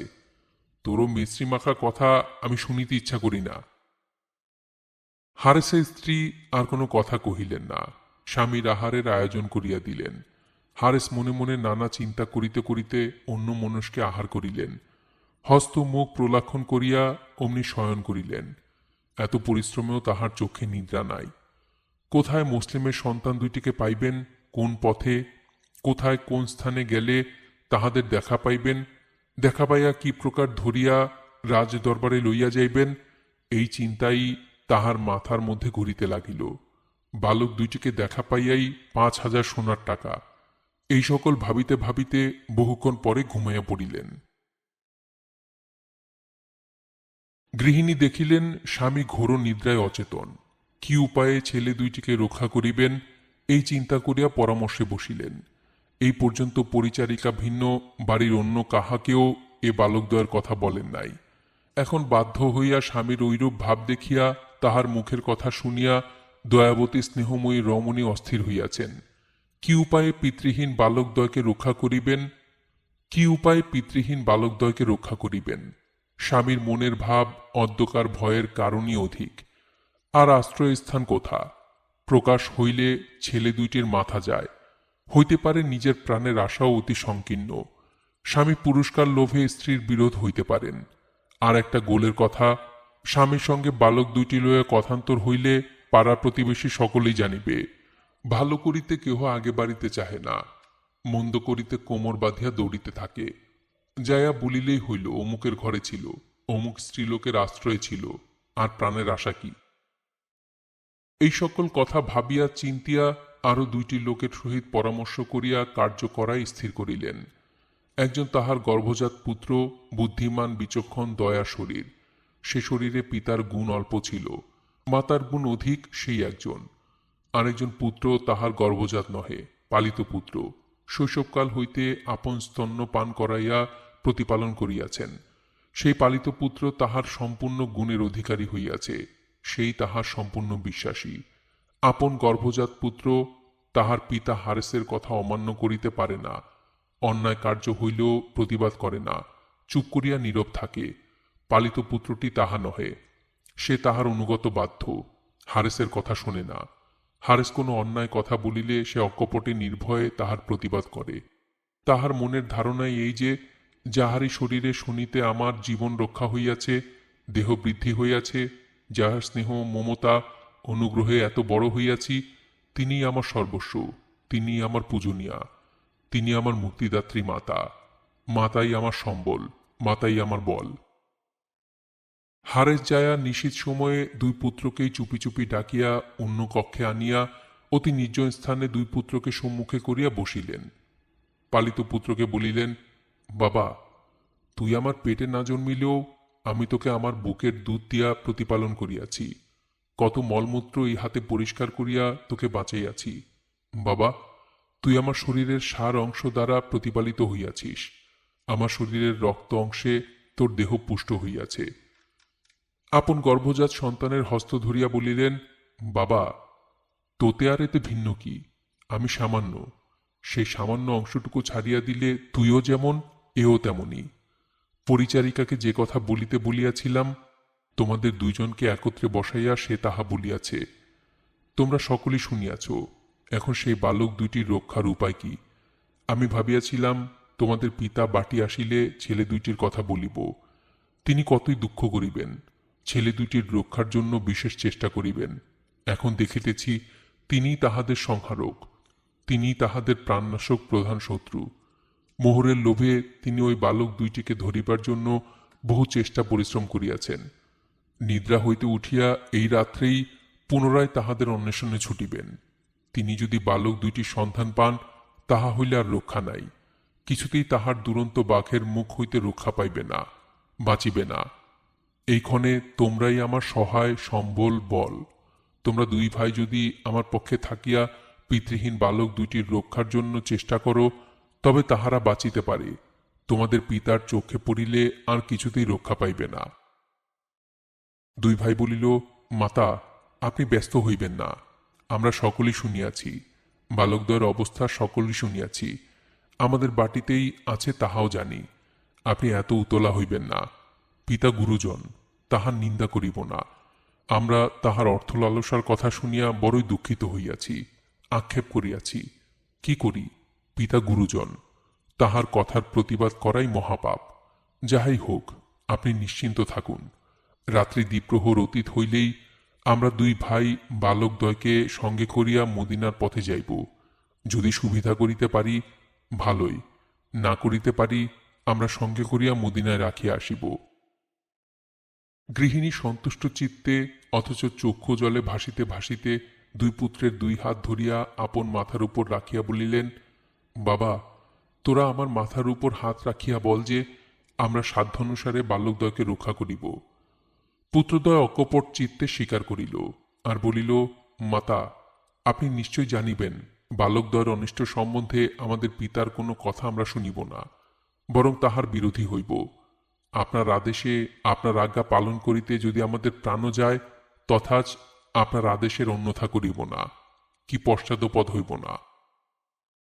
দুই পুত্র লইয়া গৃহিণী অন্য গৃহে পরামর্শ করিতেছেন। অন্য কক্ষে অতি নির্জন স্থানে ভাতৃদ্বয় শুইয়া আছেন। ভিন্ন আরেক কক্ষে হারেস শুইয়াছেন। ঈশ্বরের মহিমার অন্ত নাই। মোহাম্মদ জাগিয়া ক্রন্দন করিতে করিতে ইব্রাহিমকে জাগিয়া বলিলেন, ভাইরে, আর ঘুমাইও না, শোনো, স্বপ্ন বিবরণ শোনো। এখনই পিতাকে স্বপ্নে দেখিলাম। শোনো, অতি আশ্চর্য স্বপ্ন। স্বপ্নে দেখিয়াছি আকাশের দ্বার হঠাৎ খুলিয়া গেল, স্বর্গীয় সৌরভে জগৎ আমোদিত ও মোহিত হইল। দেখিলাম স্বর্গীয় উদ্যানে হজরত মুহাম্মদ রসুল মকবুল সাল্লাল্লাহু আলাইহি ওয়াসাল্লাম, হজরত আলী রাদিয়াল্লাহু আনহু, হজরত বিবি ফাতেমা জোহরা এবং হজরত হাসান উদ্যানে ভ্রমণ করিতেছেন। পিতৃদেব তাহাদের পশ্চাৎ পশ্চাৎ বেড়াইতেছেন। আমরা দুই ভ্রাতা দূরে দাঁড়াইয়া আছি। ইতিমধ্যে হজরত রসুল মকবুল আমাদের পিতৃদেবকে সম্বোধন করিয়া বলিলেন, মুসলিম, তুমি চলিয়া আসিলে, আর তোমার পুত্র দুইটিকে জালেমের হস্তে রাখিয়া আসিলে। পিতৃদেব করজোরে নিবেদন করিলেন, হজরত, এলাহির কৃপায় তাহারাও ইনশাল্লাহ আগামীকাল পবিত্র পদচুম্বনের জন্য আসিবে। ইব্রাহিম বলিলেন, ভাই, আমিও ওই স্বপ্ন দেখিয়াছি। আর চিন্তা কি, রাত্রি প্রভাতেই আমরা পিতৃদেবের নিকট যাইব। এসো ভাই, এইক্ষণে দুই ভাই গলাগলি করিয়া একবার শয়ন করি। জগতের নিদ্রার আজ শেষ নিদ্রা, নিশারও শেষ, আমাদের পরমায়েরও শেষ। এসো ভাই, এসো, গলাগুলি করিয়া একবার শয়ন করি। দুই ভাই এই বলিয়া উচ্চ স্বরে কাঁদিয়া উঠিতেই পাপমতি হারেসের নিদ্রাভঙ্গ হইল। অতি ত্রস্তে শয্যা ত্যাগ করিয়া স্ত্রীকে ডাকিয়া জিজ্ঞাসা করিলেন, আমার বাড়িতে বালকের ক্রন্দন? কাহার ক্রন্দন? কোথায় তাহারা? কোথা হইতে তাহারা আসিয়াছে? কে তাহাদিগকে তোমার নিকট আনিয়া দিল? শীঘ্র শীঘ্র প্রদীপ জ্বালিয়ে আনো, আর যাহারা কাঁদিতেছে তাহাদিগকে আমার সম্মুখে শীঘ্র শীঘ্র লইয়া আসো। হারেস যায়া নীরব, কারণ দুর্দান্ত স্বামীর নিদ্রাভঙ্গ, প্রদীপ জ্বালিতে আদেশ, যাহারা কাঁদিতেছে তাহাদিগকে আমার সম্মুখে আনয়ন করো, এই সকল কথায় সতীসাধ্যী দয়াবতীর প্রাণ পাখি যেন দেহপিঞ্জর হইতে উড়ি উড়ি ভাব করিতে লাগিল। কি করিবেন, কোথা যাইবেন, কিছুই বোধ নাই, জ্ঞান নাই, নীরব। হারেস গৃহিণীর এইরূপ দেখিয়া, ভাব দেখিয়া অবাক হইলেন। এ কি, এইরূপ হইল কেন? হারেস জিজ্ঞাসা করিলেন, তোমার একই ভাব হইল? কোনো উত্তর নাই। নির্বাক এক ধ্যানে স্বামীর মুখপানে চাহিয়া রহিলেন। হারেস স্ত্রীর এইরূপ অন্যমনস্ক ভাব দেখিতে পাইয়া নিজেই প্রদীপ জ্বালিয়া যে গৃহ হইতে ক্রন্দনের শব্দ আসিতেছিল সন্ধান করিয়া প্রদীপ হস্তে সেই গৃহে প্রবেশ করিলেন। দেখিলেন দুইটি বালক গলাগলি করিয়া শুইয়া কাঁদিতেছে। হারেস দেখিয়া আশ্চর্যান্বিত হইলেন। অস্ফুট স্বরে বলিলেন, এ কাহারা? আমার বাড়ির নির্জন স্থানে পরম রূপবান দুইটি বালক শয়ন অবস্থায় কাঁদে কেন? হারেস কর্কশ্বরে জিজ্ঞাসা করিলেন, তোরা কে? কাঁদিস কেন? শীঘ্র বল, কে তোরা? বালকদ্বয় সভয়ে উত্তর করিল, আমরা হজরত মুসলিমের পুত্র। হারেস নিকটে যাইয়া হাঁপাইতে হাঁপাইতে বলিতে লাগিল, মুসলিমের পুত্র? তোমরাই মুসলিমের পুত্র? আমি কি আহম্মক, কি পাগল! ঘরে শিকার রাখিয়া জঙ্গলে ঘুরিতেছি। কি পাগলামি! যাক, যাহা হইবার হইয়াছে। আমার অদৃষ্ট জোরেই ঘরে আসিয়াছে। ৫০০০ মোহর পায়ে হাঁটিয়া আমার নির্জন ঘরে আসিয়া রহিয়াছে। এখন কি করি? রাত্রি প্রভাত হইতে অনেক বিলম্ব, আর যাইবে কোথা? এই বলিয়া দুই ভ্রাতার জলফে জলফে বন্ধন করিলেন। চুলে টান পড়ায় দুই ভাই কাঁদিয়া উঠিতেই হারেস, নির্দয় হারেস উভয় ভ্রাতার সুললিত কোমল গণ্ডে সজোরে চপটাঘাত করিয়া বলিলেন, চুপ, চুপ, কাঁদবি তো এখনই মাথা কাটিয়া ফেলিব। বলিতে বলিতে দুই ভ্রাতার হস্ত বন্ধন করিয়া দ্বারে জিঞ্জির লাগাইয়া দ্বার ঘেঁষিয়া শয্যা পাতিয়া তরবারি হস্তে বসিয়া রহিলেন। স্বগত বলিতে লাগিলেন, আর ঘুমাইব না। আর কি, হো হো, আর কি, প্রভাতেই মোহরের তোরা, মোহরের ঝনঝনি, এইবার সুখের সীমা কতদূর দেখিয়া লইব। গৃহিণী কাঁদিতে কাঁদিতে স্বামীর পা দুখানি ধরিয়া বলিলেন, ছেলে দুইটির প্রতি দয়া করো। হারেস বলিলেন, দয়া তো করিবই, রাত্রিটা আছে বলিয়া দয়া দেখিতে পাইতেছ না, একটু পরেই দয়া মায়া সকলই দেখিবে। দেখো, তুমি আমার স্বামী, তোমার পায়ের উপর মাথা রাখিয়া বলিতেছি, ছেলে দুইটির প্রতি কোনরূপ অত্যাচার করিও না, এতিমের উপর কোনরূপ কর্কশ ব্যবহার করিতে নাই, ছেলে দুইটির প্রতি দয়া করো। টাকা কয়দিন থাকিবে? হারে স্ত্রীর মাথায় পদাঘাত করিয়া বলিল, দূর হ হতভাগিনী, দূর হ, আমার সম্মুখ হতে দূর হ। তোকে কি করিব? তুই চলে যা, তোর কথাই শুনিব না। 5,000 মোহর লক্ষ্মীর কথায় বুড়ি রূপসীর মায়া কান্নায় ছাড়িয়া দিব? এ তো আমার ঘরে তোলা টাকা। দেখো, ফিরে আমার বিছানার নিকটে আসিবি কি মাথা মাটিতে গড়াইয়া দিব। তোরা সকলে ভেবেছিস কি আমার চোখেও ঘুম নাই, তোদের চোখেও ঘুম নাই? আর তোরা কখনো এই কথা মনে করিস না যে মুসলিমের দুই পুত্র আমার হাতছাড়া হইয়া মোহরগুলি হাতছাড়া হইবে, তাহা হইবে না। আর তোরা যা ভাবছিস তাহাও হইবে না। আমি নিশ্চয়ই বুঝিয়াছি, মুসলিমের দুই পুত্রকে জীবন্তভাবে মহারাজ জিয়াদের দরবারে লইয়া যাইতে আমার মতো লোকের সাধ্য নাই। পথে বাহির হইলেই চারিদিক হইতে পুরস্কার লোভী গুন্ডার দল বালক দুইটিকে জোর করিয়া লইয়া যাইবে। কি অন্যায় কথা! ধরিলাম আমি, পুরস্কার পাইব আমি। তাহা না হইয়া যার বল বেশি, সেই বলপূর্বক লইয়া মহারাজ জিয়াদের দরবারে উপস্থিত করিয়া বিজ্ঞাপিত পুরস্কার লইবে। টাকার লোভ বড় শক্ত লোভ, আমি সে সকল ভবিষ্যৎ আশঙ্কার মধ্যেই যাইব না। রাত্রি প্রভাত হইলেই মুসলিম পুত্রদ্বয় শুধু মস্তক লইয়া রাজদরবারে উপস্থিত করিব, তাহাতেই আশাপূর্ণ, কার্যসিদ্ধি। মহারাজ অধিক পরিমাণে সন্তুষ্ট হইবেন। স্ত্রীকে সম্বোধন করিয়া হারেস বলিলেন, তুই স্ত্রীলোক, ওরে তুই কি বুঝিবি? এই সকল উপার্জনের অঙ্গ তুই কি বুঝিবি রে? ছেলে দুটাও দেখছি ওদের পাগলি মায়ের কথায় পাগল হইয়াছে। আমার চোখেও ঘুম নাই। যা যা, তোরা বিছানায় যা। এদিকে রাত্রি প্রভাত সংবাদ। কুকুর দল সপ্তস্বরে কুফানগরকে জাগ্রত করিতে লাগিল। হারেস প্রত্যুষে উঠিয়াই মুসলিমের পুত্রদ্বয়কে বন্ধন করিয়া ঘোড়ার পিঠে চাপাইয়া সূক্ষ্মধার তরবারি ও ঘোড়ার বাগডোর হস্তে ধরিয়া ফোরাত নদী তীরে যাইতে লাগিল। হারেসের দুই পুত্র তাহার পশ্চাৎ পশ্চাৎ ধরিল। গৃহিণীও কাঁদিতে কাঁদিতে অশ্বপশ্চাতে মাথায় ঘা মারিতে মারিতে ছুটিলেন। গৃহিণী দুই পুত্র সহ গোপনে পরামর্শ করিয়াছেন, যে উপায়ে হয় তাহারা তিনজন একত্রে বালক দুইটিকে রক্ষা করিবেন, উপস্থিত যমের হস্ত হইতে রক্ষা করিবেন। পুত্রদ্বয় মাতার পদস্পর্শ করিয়া প্রতিজ্ঞা করিয়াছেন, দেহে প্রাণ থাকিতে, দুই ভ্রাতার শির কন্ধে থাকিতে মুসলিমের পুত্রদ্বয়ের শির দেহ বিচ্ছিন্ন হইতে দিব না। দৌড়িতে দৌড়িতে সকলেই ফোরাত নদী তীরে উপস্থিত হইলেন। হারেসের ক্ষণকাল বিলম্ব সহিতেছে না। শীঘ্র শীঘ্র কার্য শেষ করিয়া দুই ভ্রাতার দুইটি মাথা মহারাজ জিয়াদের দরবারে উপস্থিত করিলেই তাহার কার্যের প্রথম পালা শেষ হয়। দ্বিতীয় পালা মোহরগুলি গুনিতে যে বিলম্ব। যে ঘোড়ার পৃষ্ঠে বালকদ্বয়ের মাথা চাপাইয়া রাজদরবারে লইয়া যাইবেন, সেই ঘোড়ার পৃষ্ঠেই মোহরের ছালা তুলিয়া শীঘ্রই বাটিতে আনিতে পারিবেন। এইরূপ কার্যপ্রণালী মনে মনে স্থির করিয়া শীঘ্র শীঘ্র বালকদ্বয়ের মাথা কাটিতে আগ্রহ করিতেছেন। বালক দুইটিকে অশ্ব হইতে নামাইয়া সম্মুখে খাড়া করিলেন। তাহারা যদিও পিতা মুসলিমকে স্বপ্ন দেখিয়া শীঘ্রই পিতার নিকট যাইতে হইবে স্বপ্নযোগে শুনিয়া আনন্দিত হইয়াছিল, সে আনন্দ কতক্ষণ! কুহুকিনী দুনিয়ার এমনই মায়া যে তাহাকে ছাড়িবার কথা কর্ণে প্রবেশ করিলেই প্রাণ কাঁদিয়া ওঠে। মৃত্যুর কথা মনে পড়িলেই হৃদয়ে ভয়ের সঞ্চার হয়। প্রাণের মায়া কাহার না আছে। মুসলিম পুত্রদ্বয় হারেসের সম্মুখে দণ্ডায়মান। উলঙ্গ খরধা রশি হস্তে কালান্তরের ন্যায় রক্তজবা সদৃশ্য আঁখিতে চাহিয়া বালক দুইটির আপদমস্তক প্রতি হারেসের দৃষ্টি। দুই ভাই কাঁদিতে কাঁদিতে হারেসের পদতলে মাথা রাখিয়া বলিতে লাগিলেন, দোহাই তোমার, আমাদিগকে প্রাণে মারিও না, তোমার পদতলে মাথা রাখিয়া বলিতেছি, আমাদিগকে ছাড়িয়া দাও। আমাদের চির দুঃখিনী মায়ের মুখখানি একবার দেখিতে আমাদিগকে ছাড়িয়া দাও, মদিনায় যাই, আর কখনো কুফায় আসিব না। বালকদ্বয়ের কাতর ক্রন্দনে পাষাণ প্রাণ হারেসের কিছুই হইল না। সে দুরন্ত নরপিশাচ। পিতৃহারা বালকদ্বয়ের করুণ ক্রন্দন কর্ণেই করিল না, একটি বর্ণও শুনিল না। হারেস বালকদ্বয়ের শির লক্ষ্য করিয়া তরবারি একবার উত্তোলন করে, আবার কে যেন বাধা দেয়, থামিয়া যায়। আবার ক্ষণকাল পরে মুখচক্ষু লাল করিয়া আখিদ্বয়ের তারা বাহির করিয়া বালকদ্বয়ের শির লক্ষ্যে তরবারি উত্তোলন করে, আবার থামিয়া যায়। কি মর্মঘাতী দৃশ্য!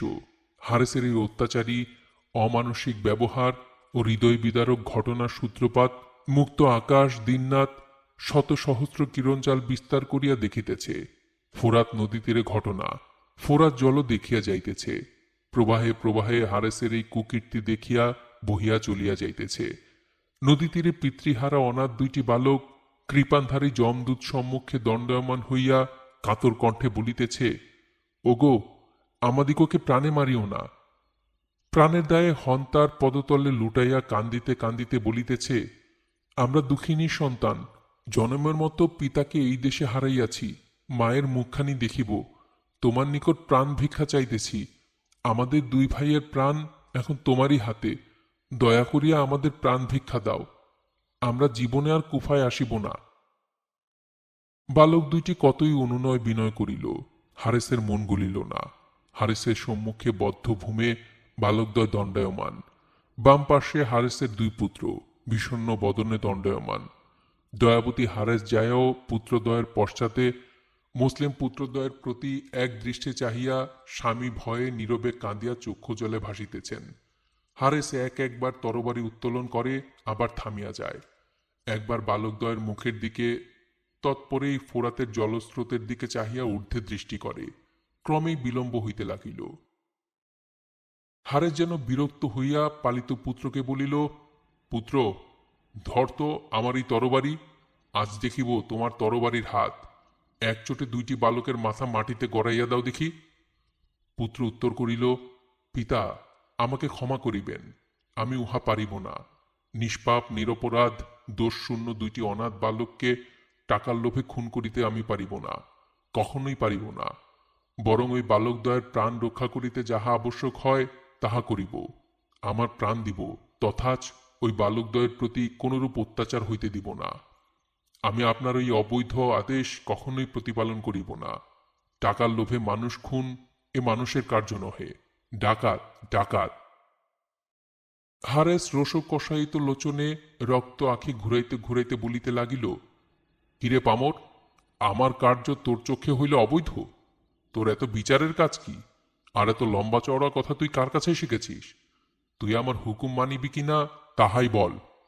তুই বেটা ভারী বৈধ। আপনি যাহাই বলুন, আমি মানুষ খুন করিতে পারিব না, আর এই দুইটি বালককে আমি রক্ষা করিব।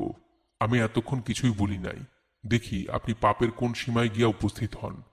জানিবেন পিতা বলিতে ঘৃণা বোধ হইতেছে, জানিবেন দস্যু মহাশয়, জানিবেন লোভীর লোভ পূর্ণ হয় না, ঈশ্বর তাহার মনের আশা পূর্ণ করেন না। এই দেখুন তাহার দৃষ্টান্ত।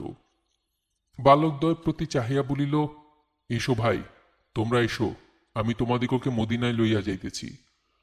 বালকদ্বয় মদিনার নাম শুনিয়াই যেন প্রাণের ভয় ভুলিয়া গেল।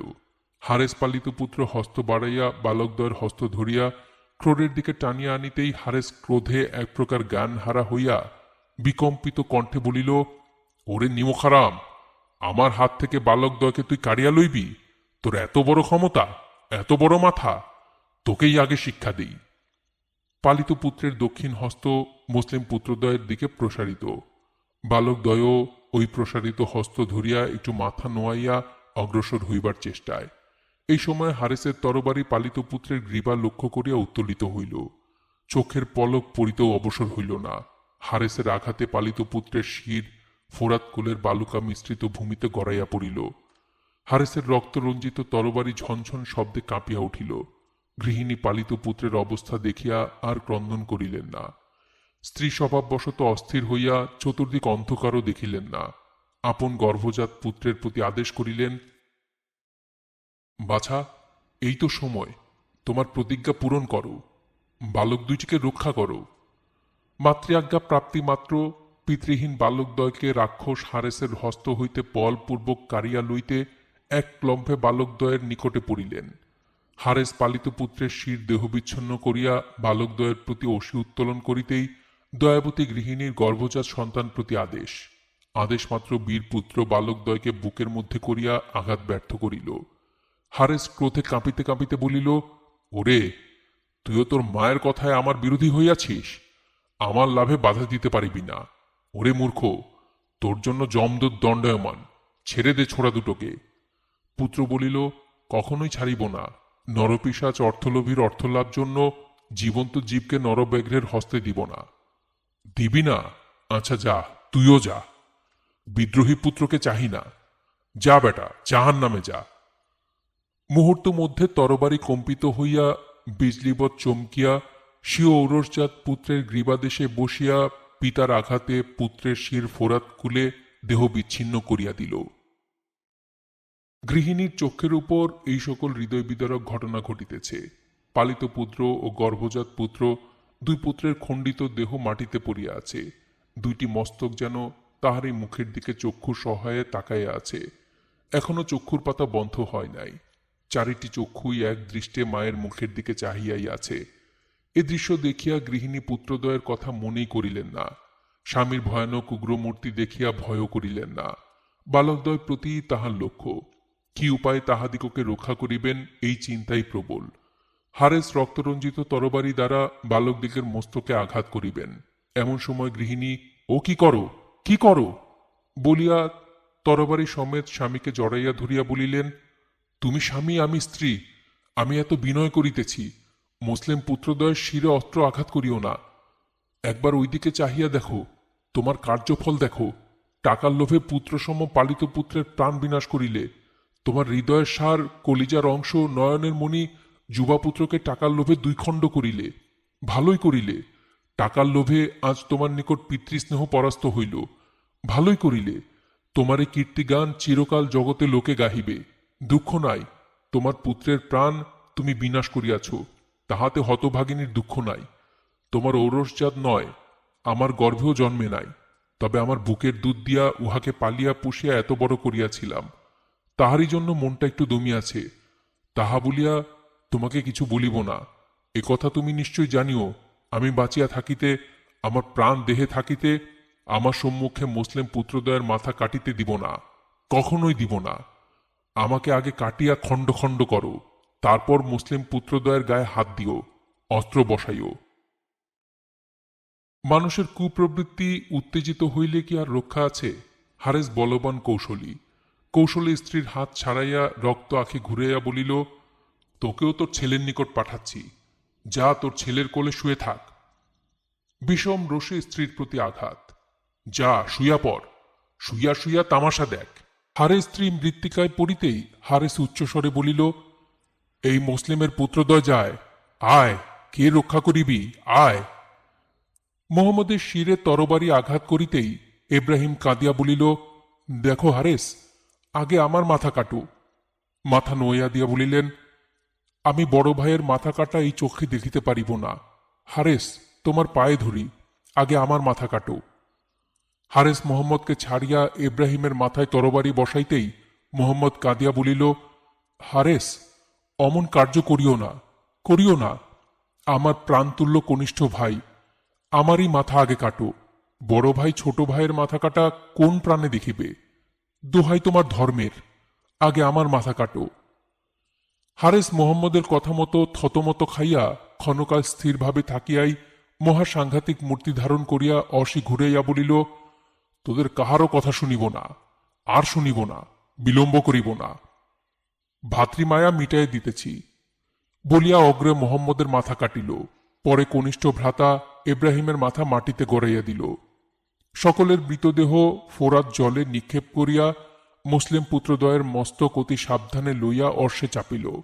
রক্তমাখা তরবারি হস্তেই একেবারে মহারাজ জিয়াদের দরবারে উপস্থিত হইয়াই বলিল, বাদশা নামদার, আদেশ প্রতিপালন করিয়াছি, তবে আজ্ঞার কিঞ্চিত অতিরিক্ত হইয়াছে।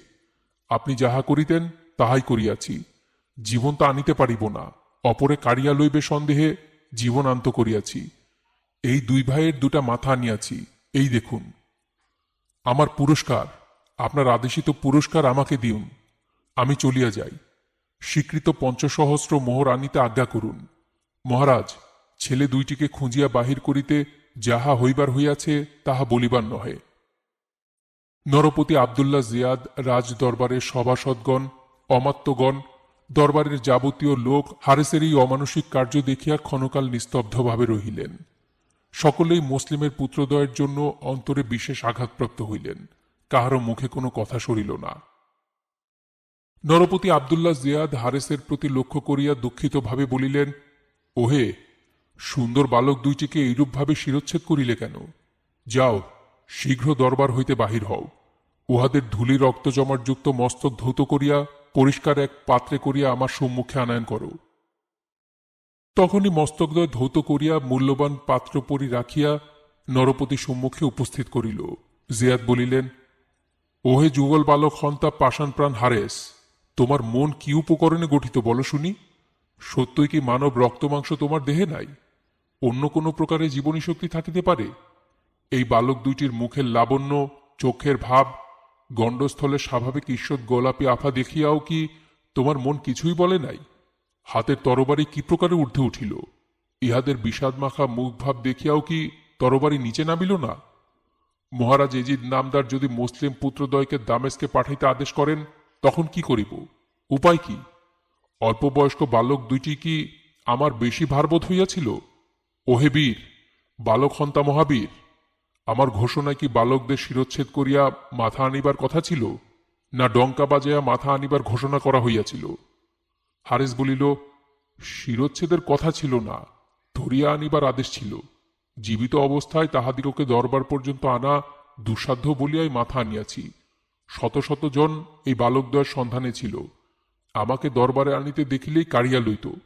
তাহারা রাজ দরবারে আনিয়া স্বচ্ছন্দে পুরস্কার লাভ করিয়া যাইত। পরিশ্রম আমার, লাভ করিত ডাকাত দল।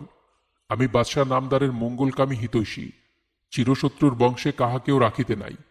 হয়তো সময়ে এই বালকদ্বয় বীরশ্রেষ্ঠ বীর শত্রুর ন্যায় দণ্ডায়মান হইত। আমি একেবারে নির্মূল করিয়া দিয়াছি। আমাকে স্বীকৃত পুরস্কারে পুরস্কৃত করিয়া বিদায় করুন। আজ 2 দিন 2 রাত্রি আমার আহার নাই, নিদ্রা নাই, বিশ্রামের সময় অবসর কিছুই নাই। এই 2টি বালকের মস্তক গ্রহণ করিতে আমার 2টি পুত্র এবং স্ত্রীর মাথা কাটিয়াছি। দরবার সমেত সকলেই মহা দুঃখিত হইলেন। নরপতি জিয়াদ বলিলেন, ওহে বীর, সে কি কথা? কি কথা? আপনার শত্রুকুল নির্মূল করিতে আমার বংশ নিপাত করিলাম, তৎরাজ আপনার নিকট যশলাভ করিতে পারিলাম না। যাহার জন্য এত কাণ্ড, তাহা অর্থাৎ সে মোহরগুলি পাইব কিনা তাহাতে এখনো সন্দেহ হইল। মন্ত্রী দল মধ্যে একদল বলিলেন, আপনার পুরস্কার ধরা আছে, আর 3টি খুন কোথায় কি প্রকারে করিলেন বলুন শুনি। 3টি খুনই বটে, কেন করিলাম শুনুন। আমার 2 পুত্র, 1 স্ত্রী, এই 3টি। তাহারা কিছুতেই এই শত্রু বালকদের শির কাটিতে দিবে না। বাধা দিতে আরম্ভ করিল। একে একে বাধা দিল। একে একে লাল বসন পরাইয়া ফোরাত নদীর কূলে শয়ন করাইয়া দিলাম। এক স্থানেই সকলের শিরচ্ছেদ, রক্তপাত, নড়াচড়া। পরে সকলের দেহই ফোরাত জলে ক্ষেপণ, অবগাহন, নিমজ্জন, বিসর্জন। আবদুল্লাহ জিয়াদ বলিলেন, এ দৃশ্য আমি দেখিতে পারি না। নিরপরাধ বালকদ্বয়ের শির যে আপন হাতে কাটিতে পারে, সেই কার্যে বাধা দিয়াছিল। কাহারা? এই নরপিশাচের সন্তান 2 জন আর সহধর্মিনী স্বয়ং। তাহাদিগকে বিনাশ করিয়াছে। মোহরের এতই লোভ যে 2টি পুত্র, 1টি স্ত্রী সকলকে বিনাশ করিয়াছে। এমন নররাক্ষসের শির কিছুতেই সহস্থানে থাকিতে পারে না। হায় হায়, একই সময় 5টি মানব জীবন শেষ করিয়াছে। আমার আদেশ, মুসলিমের পুত্রদ্বয় হন্তা হারেস এই 2 বালকের মস্তক যে স্থানে দেহ হইতে বিচ্ছিন্ন করিয়াছিল, সেই স্থানে সেই অস্ত্রে মহাপাপীর মস্তক দেহ বিচ্ছিন্ন করিয়া ফোরাত জলে নিক্ষেপ করিয়া জল অপবিত্র করিও না। শৃগাল কুকুরের ভক্ষণের সুযোগ করিয়া দিও। মুসলিম পুত্রদ্বয়ের দেহখণ্ড ফোরাত জলে ভাসাইয়া দিয়াছে। কি করিব, কোনো উপায় নাই। বিশেষ সন্ধান করিয়া দেখিও। যদি এই যুগল ভ্রাতার মৃতদেহ প্রাপ্ত হওয়া যায়, তবে রীতিমতো কাফন দাফন করিয়া যথাচিতভাবে অন্ত্যেষ্টিক্রিয়াদি করিয়া আমার আদেশ সম্পূর্ণ করিও এবং কার্য শেষে আমাকে সংবাদ জ্ঞাপন করিও। ঘাতক প্রহরী কার্যকারক তখনই রাজ আদেশ মতো কার্য করিতে প্রবৃত্ত হইল। মুসলিম পুত্রদ্বয়ের খণ্ডিত শির মহামূল্য বস্ত্রে আবরিত করিয়া হারের শিরে চাপাইয়া ফোরাতকুলে লইয়া চলিল। ফোরাতকুলে যাইয়া দেখিল রক্ত আর বালিতে জমাট বাঁধিয়া এক স্থানে চিহ্নিত হইয়া রহিয়াছে। আরও এক আশ্চর্য ঘটনা দেখিল যে মুসলিম পুত্রদ্বয়ের শীর্ষূর্ণ যুগল দেহ গলাগুলি ধরিয়া জলে ভাসিতেছে। কি আশ্চর্য! জলস্রোতে যে মৃতদেহ ভাসাইয়া দিয়াছিল, স্রোত বিপরীতে কে টানিয়া আনিল? আরো আশ্চর্য, সংযোগ করিল কে? রাজকীয় কার্যকারক এই অত্যাশ্চর্য ঘটনা দেখিয়া তাহার মনেও একটি কথা হঠাৎ উদয় হইল। তিনি পাত্রস্থ দুটি মস্তক ফোরাত জলের নিকট ধরিতেই জড়িত যুগলদেহ ভাসিতে ভাসিতে আসিয়া আপন আপন মস্তকে সংলগ্ন হইল। রাজকর্মচারী দুই মৃতদেহ উঠাইয়া পৃথক করিতে বহু চেষ্টা করিলেন, কিছুতেই পৃথক করিতে পারিলেন না। যে গলাগুলির হস্তবন্ধন ছিন্ন করিতে সে গলাগুলির হস্তবন্ধন ছিন্ন করিতে পারিলেন না। সে অপূর্ব ভাতৃস্নেহ হস্তবন্ধন বহু যত্নেও ছিন্ন করিতে পারিলেন না। সব দেহের যে আশ্চর্য ভাতৃমায়া বন্ধন ছাড়াইয়া পৃথক করিতে সক্ষম হইলেন না। বাধ্য হইয়া দুই ভ্রাতার দেহ একত্রে স্নান করাইয়া একত্রে কাফন করিয়া এক গোরে দাফন করিলেন। তাহার পর হারেসের প্রতি রাজাজ্ঞা যাহা ছিল তাহা সম্পাদন করিতেই হারেস বলিল, আমার উচিত শাস্তি হইল। অতিরিক্ত লোভের অতিরিক্ত ফল ভোগ করিলাম। হা পুত্র, হা স্ত্রী, হা লোভ! হারেসের খণ্ডিত দেহ বদ্ধভূমিতে পড়িয়া গেল। হোসেন সপরিবারে ৬০ সহস্র সৈন্য লইয়া নির্বিঘ্নে কুফায় যাইতেছেন, কিন্তু যতদিন যাইতেছেন কুফার পথের কোনো চিহ্নই দেখিতে পাইতেছেন না। একদিন হোসেনের অশ্বপদ মৃত্তিকায় দাবিয়া গেল, ঘোড়ার পায়ের খুর মৃত্তিকার মধ্যে দাবিয়া যাইতে লাগিল। কারণ কি? এইরূপ কেন হইল? কারণ অনুসন্ধান করিতে করিতে হঠাৎ প্রভু মুহাম্মদের ভবিষ্যৎবাণী হোসেনের মনে পড়িল। নির্ভীক হৃদয়ে ভয়ের সঞ্চার হইল, অঙ্গ শিহরিয়া উঠিল। হোসেন গণনা করিয়া দেখিলেন আজ মহরম মাসের ৮ই তারিখ। তাহাতে আরো ভয়ে ভয়ে অশ্বে কষাঘাত করিয়া কিঞ্চিত অগ্রে গিয়া দেখিলেন যে এক পার্শ্বে ঘোর অরণ্য, সম্মুখে বিস্তৃত প্রান্তর। চক্ষু নির্দিষ্ট সীমা মধ্যে মানব প্রকৃতি জীবজন্তুর নামমাত্র নাই। আতপাত নিবারণ উপযোগী কোন প্রকার বৃক্ষও নাই, কেবলই প্রান্তর, মহাপ্রান্তর। প্রান্তসীমা যেন গণনের সহিত সংলগ্ন হইয়া ধুধু করিতেছে। চতুর্দিকে যেন প্রকৃতির স্বাভাবিক স্বরে আক্ষেপ, হায় হায় শব্দ উত্থিত হইয়া নিদারুণ দুঃখ প্রকাশ করিতেছে। জনপ্রাণীর নামমাত্র নাই। কে কোথা হইতে শব্দ করিতেছে তাহাও জানিবার উপায় নাই। বোধ হইল যেন শূন্য পথে শত সহস্র মুখে হায় হায় শব্দে চতুর্দিক আকুল করিয়া তুলিতেছে। হোসেন সকরুণ স্বরে ঈশ্বরকে ধন্যবাদ দেওয়া সঙ্গীগণকে বলিতে লাগিলেন, ভাই সকল, হাস্য পরিহাস দূর করো। সর্বশক্তিমান জগৎ নিনাদ করুণময় ঈশ্বরের নাম মনে করো। আমরা বড় ভয়ানক স্থানে আসিয়া উপস্থিত হইয়াছি। এই স্থানের নাম করিতে আমার হৃদয় কাঁপিয়া উঠিতেছে, প্রাণ ফাটিয়া যাইতেছে। ভাইরে, মাতামহ বলিয়া গিয়াছেন, যে স্থানে তোমার অশ্ববৎ মৃত্তিকায় দাবিয়া যাইবে, নিশ্চয়ই জানিও সেই তোমার জীবন বিনাশের নির্দিষ্ট স্থান, এবং তাহারই নাম দাস্ত কারবালা। মাতামহের বাক্য অলঙ্ঘনীয়। পথ ভুলিয়া আমরা কারবালায় আসিয়াছি, তাহা তার সন্দেহ নাই। তোমরা কি কর্ণে কিছু শুনিতে পাইতেছ? দৈব শব্দ কিছু শুনিতেছ? তখন সকলেই মনোনিবেশ করিয়া শুনিতে লাগিলেন। চতুর্দিকেই হায় হায় রব, ধন্য নূরনবী মোহাম্মদ। হোসেন বলিলেন, মাতামহ ইহাও বলিয়া গিয়াছেন, চতুর্দিকে যে স্থানে হায় হায় শব্দ উত্থিত হইবে, নিশ্চয়ই জানিও সেই কারবালা। ঈশ্বরের লীলা কাহারও বুঝিবার সাধ্য নাই। কোথায় যাইব? যাইবারই বা সাধ্য কি? কোথায় দামেস্ক, কোথায় মদিনা, কোথায় কুফা, আর কোথায় কারবালা? আমি কারবালায় আসিয়াছি, আর উপায় কি? ভাই সকল, ঈশ্বরের নাম করিয়া গমনে ক্ষান্ত দাও। ক্রমে ক্রমে সঙ্গীরা সকলেই আসিয়া একত্রিত হইল। হোসেনের মুখে কারবালার বৃত্তান্ত এবং চতুর্দিকে হায় হায় রব সকর্ণে শুনিয়া সকলেরই মুখে কালিমার রেখা পড়িয়া গেল। যে যেখান হইতে শুনিল সে সেইখানেই অমনি নীরবে বসিয়া পড়িল। হোসেন বলিলেন, ভাতৃগণ, আর চিন্তা কি? ঈশ্বরের নিয়োজিত কার্যে ভাবনা কি? এই স্থানেই শিবির নির্মাণ করিয়া ঈশ্বরের উপর নির্ভর করিয়া তাহারই নাম ভরসা করিয়া থাকিব। সম্মুখে প্রান্তর, পার্শ্বে ভয়ানক বিজন বন। কোথায় যাই? অদৃষ্টে যাহা লেখা আছে তাহাই ঘটিবে। এখনই চিন্তা বিফল, শিবির নির্মাণের আয়োজন করো। আমি জানি ফোরাত নদী এই স্থানের নিকটই প্রবাহিত হইতেছে।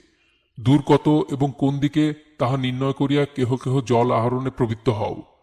পিপাসায় অনেকে কাতর হইয়াছেন, আহারাদি সংগ্রহ করিয়া আপাতত খুদ পিপাসা নিবারণ করো।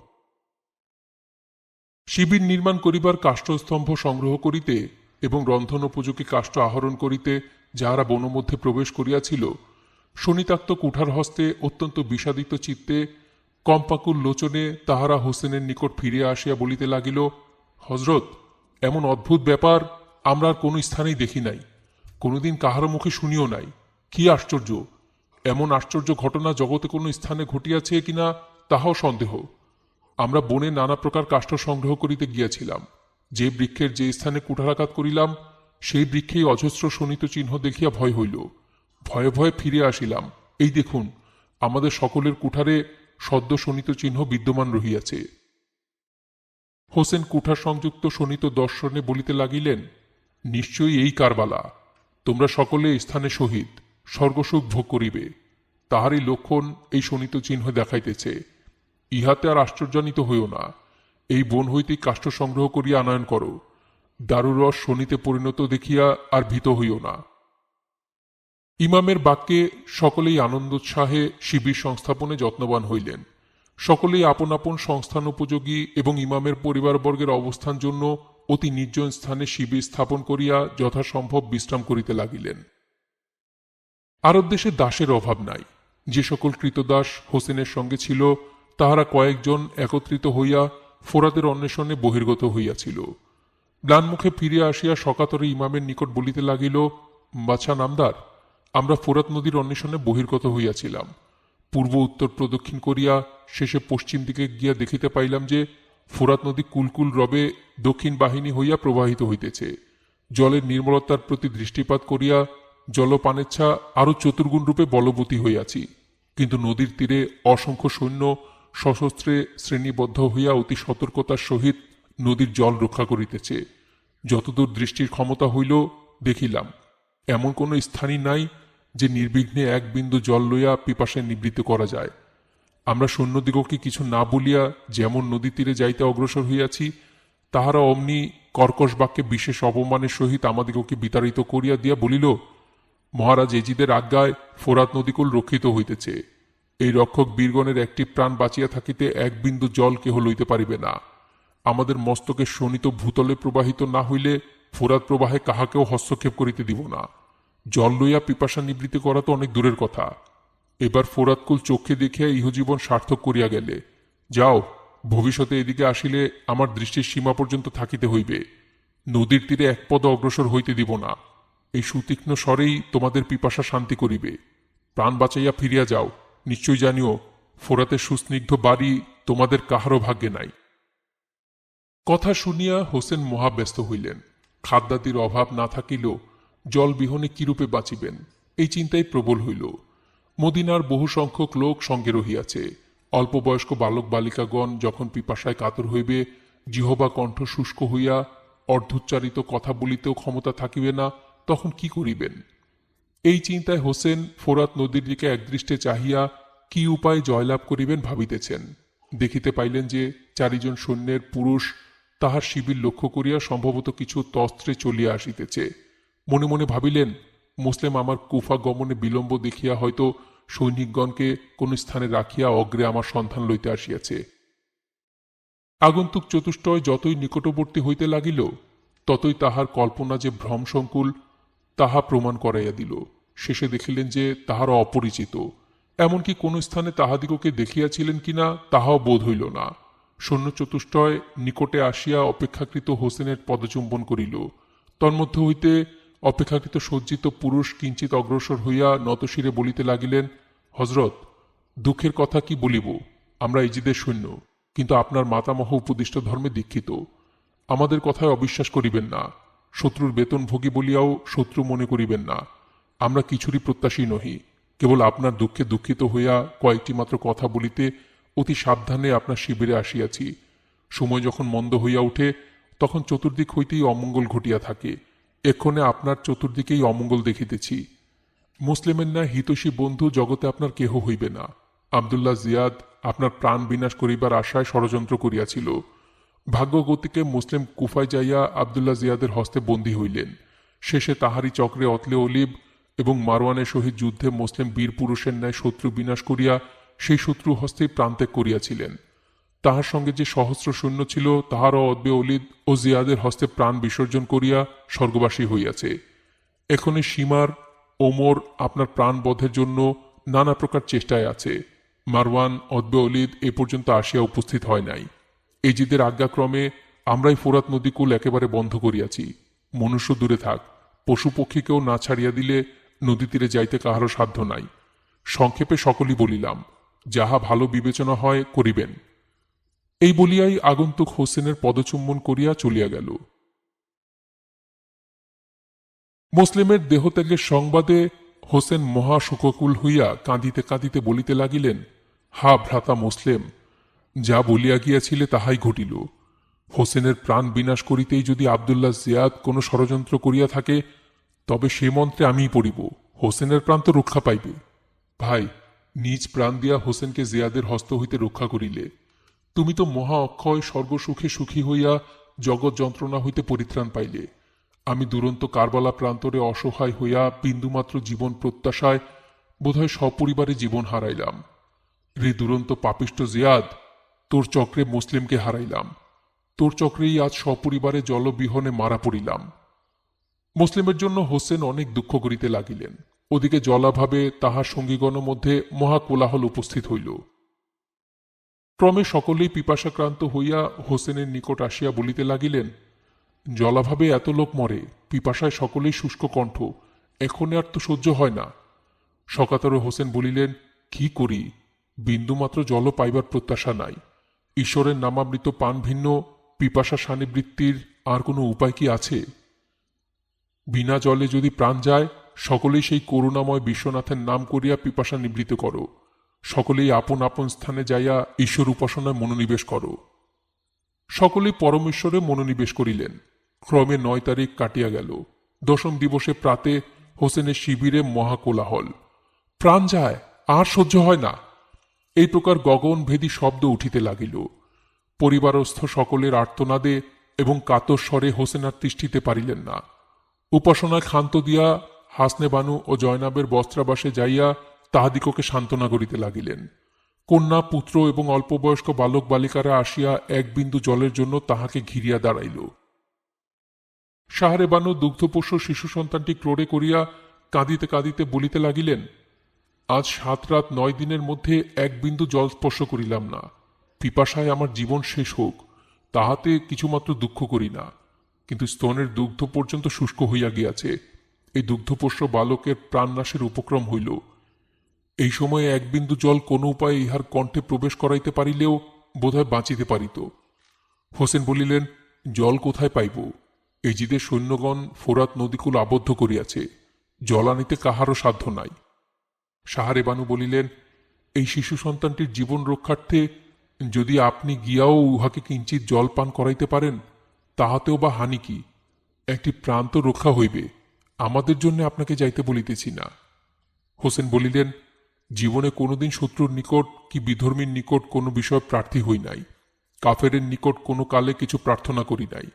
জল চাহিলে কিছুতেই পাইব না, আর আমি এই শিশুর প্রাণ রক্ষার কারণেই যদি তাহাদের নিকট জল ভিক্ষা করি, তবে আমি চাহিলে তাহারা জল দিবে কেন?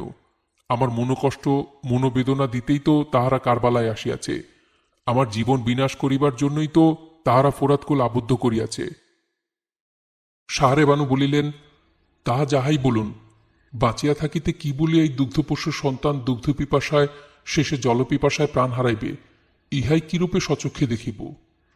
হোসেন আর বিরক্তি করিলেন না, সত্তর উঠিয়া গিয়া অশ্বসজ্জিত করিয়া আনিয়া বলিলেন, দাও, আমার ক্রোড়ে দাও, দেখি, আমার সাধ্য অনুসারে যত্ন করিয়া দেখি। এই বলিয়া হোসেন অশ্বে উঠিলেন। সাহারে বানু সন্তানটি হস্তে লইয়া অশ্বপৃষ্ঠে স্বামীর ক্রোড়ে বসাইয়া দিলেন। হোসেন পুত্রকে ক্রোড়ে লইয়া অশ্বে কষাঘাত করিলেন। মুহূর্ত মধ্যে ফোরাত নদী তীরে উপস্থিত হইয়া নদী তীরস্থ সৈন্যগণকে বলিলেন, ভাই সকল, তোমাদের মধ্যে যদি কেহ মুসলমান থাকো, তবে এই দুগ্ধপোষ্য শিশুর মুখের দিকে চাহিয়া কিঞ্চিত জলদান করো। পিপাসা ইহার কণ্ঠতালু শুকাইয়া একেবারে নীরস কাষ্ঠের ন্যায় হইয়াছে। এ সময় কিঞ্চিত জলপান করাইতে পারিলেও বোধহয় বাঁচিতে পারে। তোমাদের ঈশ্বরের দোহাই, এই শিশু সন্তানটির জীবন রক্ষার্থে ইহার মুখের প্রতি চাহিয়া কিঞ্চিত জলদান করো। এই দুগ্ধপোষ্য শিশুর প্রাণ রক্ষা করিলে পরমেশ্বর তোমাদের প্রতি প্রসন্ন হইবেন। কেহই উত্তর করিল না। সকলেই এক দৃষ্টে হোসেনের দিকে চাহিয়া রহিল। পুনরায় হোসেন বলিতে লাগিলেন, ভাই সকল, এই দিন চিরদিন তোমাদের সুদিন থাকিবে না। কোনদিন ইহার সন্ধ্যা হইবেই হইবে। ঈশ্বরের অনন্ত ক্ষমতার প্রতি একবার দৃষ্টিপাত করো, তাহাকে একটু ভয় করো। ভাতৃগণ, পিপাসায় জলদান মহাপুণ্য, তাহাতে আবার অল্প বয়স্ক শিশু। ভাতৃগণ, ইহার জীবন আপনাদের অনুগ্রহের উপর নির্ভর করিতেছে। আমি সামান্য সৈনিক, পুরুষ নহি। আমার পিতা মহামান্য হজরত আলী, মাতা ফাতেমা জোহরা খাতুনে জেন্নাত। এই সকল পুণ্যাত্মার দিকের নাম স্মরণ করিয়াই এই শিশু সন্তানটির প্রতি অনুগ্রহ করো। মনে করো, যদি আমি তোমাদের নিকট কোনো অপরাধী থাকি, কিন্তু দুগ্ধপোষ্য বালক তোমাদের কোনো অনিষ্ট করে নাই, ইহার প্রতি দয়া করিয়াই ইহার জীবন রক্ষা করো। সৈন্যগণের মধ্যে একজন বলিল, তোমার পরিচয় জানিলাম, তুমি হোসেন। তুমি সহস্র অনুনয় বিনয় করিয়া বলিলেও তোমাকে জল দিব না। তোমার পুত্র জল পিপাসায় জীবন হারাইবে, তাহাতে তোমার দুঃখ কি? তোমার জীবনই তো এখন যাইবে। সন্তানের দুঃখে নাকা দিয়া তোমার নিজের প্রাণের জন্য কাঁদো। অসময়ে পিপাসায় কাতর হইয়া কারবালায় প্রাণ হারাইবে, সেই দুঃখে একবার ক্রন্দন করো। শিশু সন্তানের জন্য আর কষ্ট পাইতে হইবে না। এই তোমার সকল জ্বালা যন্ত্রণা একেবারে নিবারণ করিয়া দিতেছি। এই বলিয়া সেই ব্যক্তি হোসেনের বক্ষ লক্ষ্য করিয়া একবার নিক্ষেপ করিল। ক্ষিপ্র হস্ত নিক্ষিপ্ত সেই সুতীক্ষ্ণ বাণ হোসেনের বক্ষে না লাগিয়া ক্রোরস্থ শিশু সন্তানের বক্ষ বিদার করিয়া পৃষ্ঠদেশ পার হইয়া গেল। হোসেনের ক্রোর রক্তে ভাসিতে লাগিল। হোসেন বলিতে লাগিলেন, ওরে পাষাণ হৃদয়, ওরে স্বর্ণিক্ষেপণকারী, কি কার্য করিলি? এই শিশু সন্তান বধে তোর কি লাভ হইল? হায় হায়, আমি কোন মুখে ইহাকে লইয়া যাইব? সাহারে বানুর নিকট গিয়াই বা কি উত্তর করিব? হোসেন মহা খেদে এই কথা কয়েকটি বলিয়াই সরসে অশ্বচালনা করিলেন। শিবির সম্মুখে আসিয়া মৃত সন্তান ক্রোড়ে লইয়া লম্ফ দিয়া অশ্ব হইতে অবতরণ করিলেন। সাহারে বানুর নিকটে গিয়া বলিলেন, ধরো, তোমার পুত্র ক্রোড়ে লও। আজ বাছাকে স্বর্গের সুশীতল জলপান করাই আনিলাম। সাহারে বানু সন্তানের বুকের প্রতি দৃষ্টিপাত করিয়াই অজ্ঞান হইয়া ভূতলে পতিত হইলেন। বলিলেন, ওরে, কোন নির্দয় নিষ্ঠুর এমন কার্য করিল? কোন পাষাণ হৃদয় এমন কোমল শরীরে লৌহস্বর নিক্ষেপ করিল? ঈশ্বর, সকলই তোমার খেলা। যেদিন মদিনা পরিত্যাগ করিয়াছি, সেই দিনই দুঃখের ভার মাথায় ধরিয়াছি। শিবিরস্থ পরিজনেরা সকলেই সাহারে বানুর শিশু সন্তানের জন্য কাঁদিতে লাগিল। কেহ কাহাকেও সান্ত্বনা করিতে সক্ষম হইল না। মদিনাবাসীদিগের মধ্যে আব্দুল ওহাব নামক একজন বীর পুরুষ হোসেনের সঙ্গী লোক মধ্যে ছিলেন। আব্দুল ওহাবের মাতা এবং স্ত্রীও সঙ্গে আসিয়াছিলেন। হোসেনের এবং তার পরিজনগণের দুঃখ দেখিয়া আব্দুল ওহাবের মাতা সরসে বলিতে লাগিলেন, আব্দুল ওহাব, তোমাকে কি জন্য গর্ভে ধারণ করিয়াছিলাম? হোসেনের এই দুঃখ দেখিয়া তুমি এখনো বসে আছো? এখনো তুমি অশ্বসজ্জিত করিয়া ইহার প্রতিশোধ লইতে অগ্রসর হইতেছ না? জলবিহনে সকলেই মরিবে, আর কতক্ষণ বাঁচিবে? ধিক তোমার জীবনে! কেবল কি বন্য পশুদের জন্যই শরীর পুষিয়াছিলে? এখনো স্থির হইয়াছ? ধিক তোমার জীবনে! ধিক তোমার বীরত্বে! হায় হায়, হোসেনের দুগ্ধপোষ্য সন্তানের প্রতি যে হাতে তীর মারিয়াছে, আমি কি সেই পাপীর হাতখানা দেখিয়াই পরিতৃপ্ত হইব? তাহা মনে করিও না। তোমার সন্ধানে সেই বিধর্মীর নারকীয় তীরবিদ্ধ মস্তক আজ আমি দেখিতে ইচ্ছা করি। হায় হায়, এমন কোমল শরীরে যে নরাধম তীরবিদ্ধ করিয়াছে, তাহার শরীরে মানুষী রক্ত, মানুষী ভাব কিছুই নাই। আব্দুল ওহাব, তুমি স্বচক্ষে সাহারে বানুর ক্রোরস্থ সন্তানের সাংঘাতিক মৃত্যু দেখিয়াও নিশ্চিতভাবে আছো? শিশু শোকে শুধু নয়নজলই ফেলিতেছ? নিতান্ত আক্ষেপের বিষয়। বিপদে দুঃখে তোমরাই যদি কাঁদিয়া অনর্থ করিলে, তবে আমরা আর কি করিব?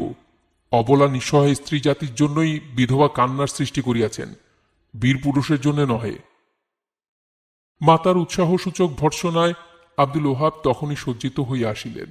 মাতার চরণ চুম্বন করিয়া বলিলেন, আব্দুল ওহাব আর কাঁদিবে না। তাহার চক্ষের জল আর দেখিবেন না।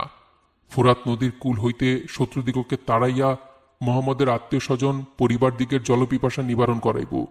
আর না হয় কারবালা ভূমি আব্দুল ওহাবের শনিতে আজ অগ্রেই রঞ্জিত হইবে। কিন্তু মা, এমন কঠিন প্রতিজ্ঞা পরিপূর্ণাশয়ে যুদ্ধক্ষেত্রে গমন সময়ে আমার সহধর্মিনীর মুখখানি একবার দেখিয়া যাইতে ইচ্ছা করি। মাতা বলিলেন, ছি ছি, বড় ঘৃণার কথা। যুদ্ধযাত্রীর অঙ্গ প্রত্যঙ্গের শোভা রমণীর নয়ন তৃপ্তির জন্য নহে, বীরবেশ বীর পুরুষেরই চক্ষুরঞ্জক। বিশেষ এই সময় যাহাতে মনে মায়ার উদ্রেক হয়, জীবনাশা বৃদ্ধি হয়, এমন কোন স্নেহপাত্রের মুখ দেখিতেও নাই, দেখাইতেও নাই। ঈশ্বর প্রসাদে ফোরাতকুল উদ্ধার করিয়া অগ্রে হোসেন পরিবারের জীবন রক্ষা করো, মদিনাবাসীদিকের প্রাণ বাঁচাও, তাহার পর বিশ্রাম। বিশ্রাম সময়ে বিশ্রামের উপকরণ যাহা যাহা তাহা সকলেই পাইবে। বীর পুরুষের মায়া মমতা কি, বীর ধর্মে অনুগ্রহ কি? একদিন জন্মিয়াছ, একদিন মরিবে। শত্রু সম্মুখীন হইবার অগ্রে স্ত্রীমুখ দেখিবার অভিলাষ কি জন্যে? তুমি যদি মনে মনে স্থির করিয়া থাকো যে এই শেষ যাত্রা, আর ফিরিবে না, জন্মসূদ স্ত্রীর মুখখানি দেখিয়া যায়, তবে তুমি কাপুরুষ, বীরকুলের কণ্টক, বীর বংশের গ্লানি, বীরকুলের কুলাঙ্গার। আব্দুল ওহাব আর একটি কথাও না বলিয়া জননীর চরণ চুম্বনপূর্বক ঈশ্বরের নাম করিয়া অশ্বপৃষ্ঠে আহরণ করিলেন।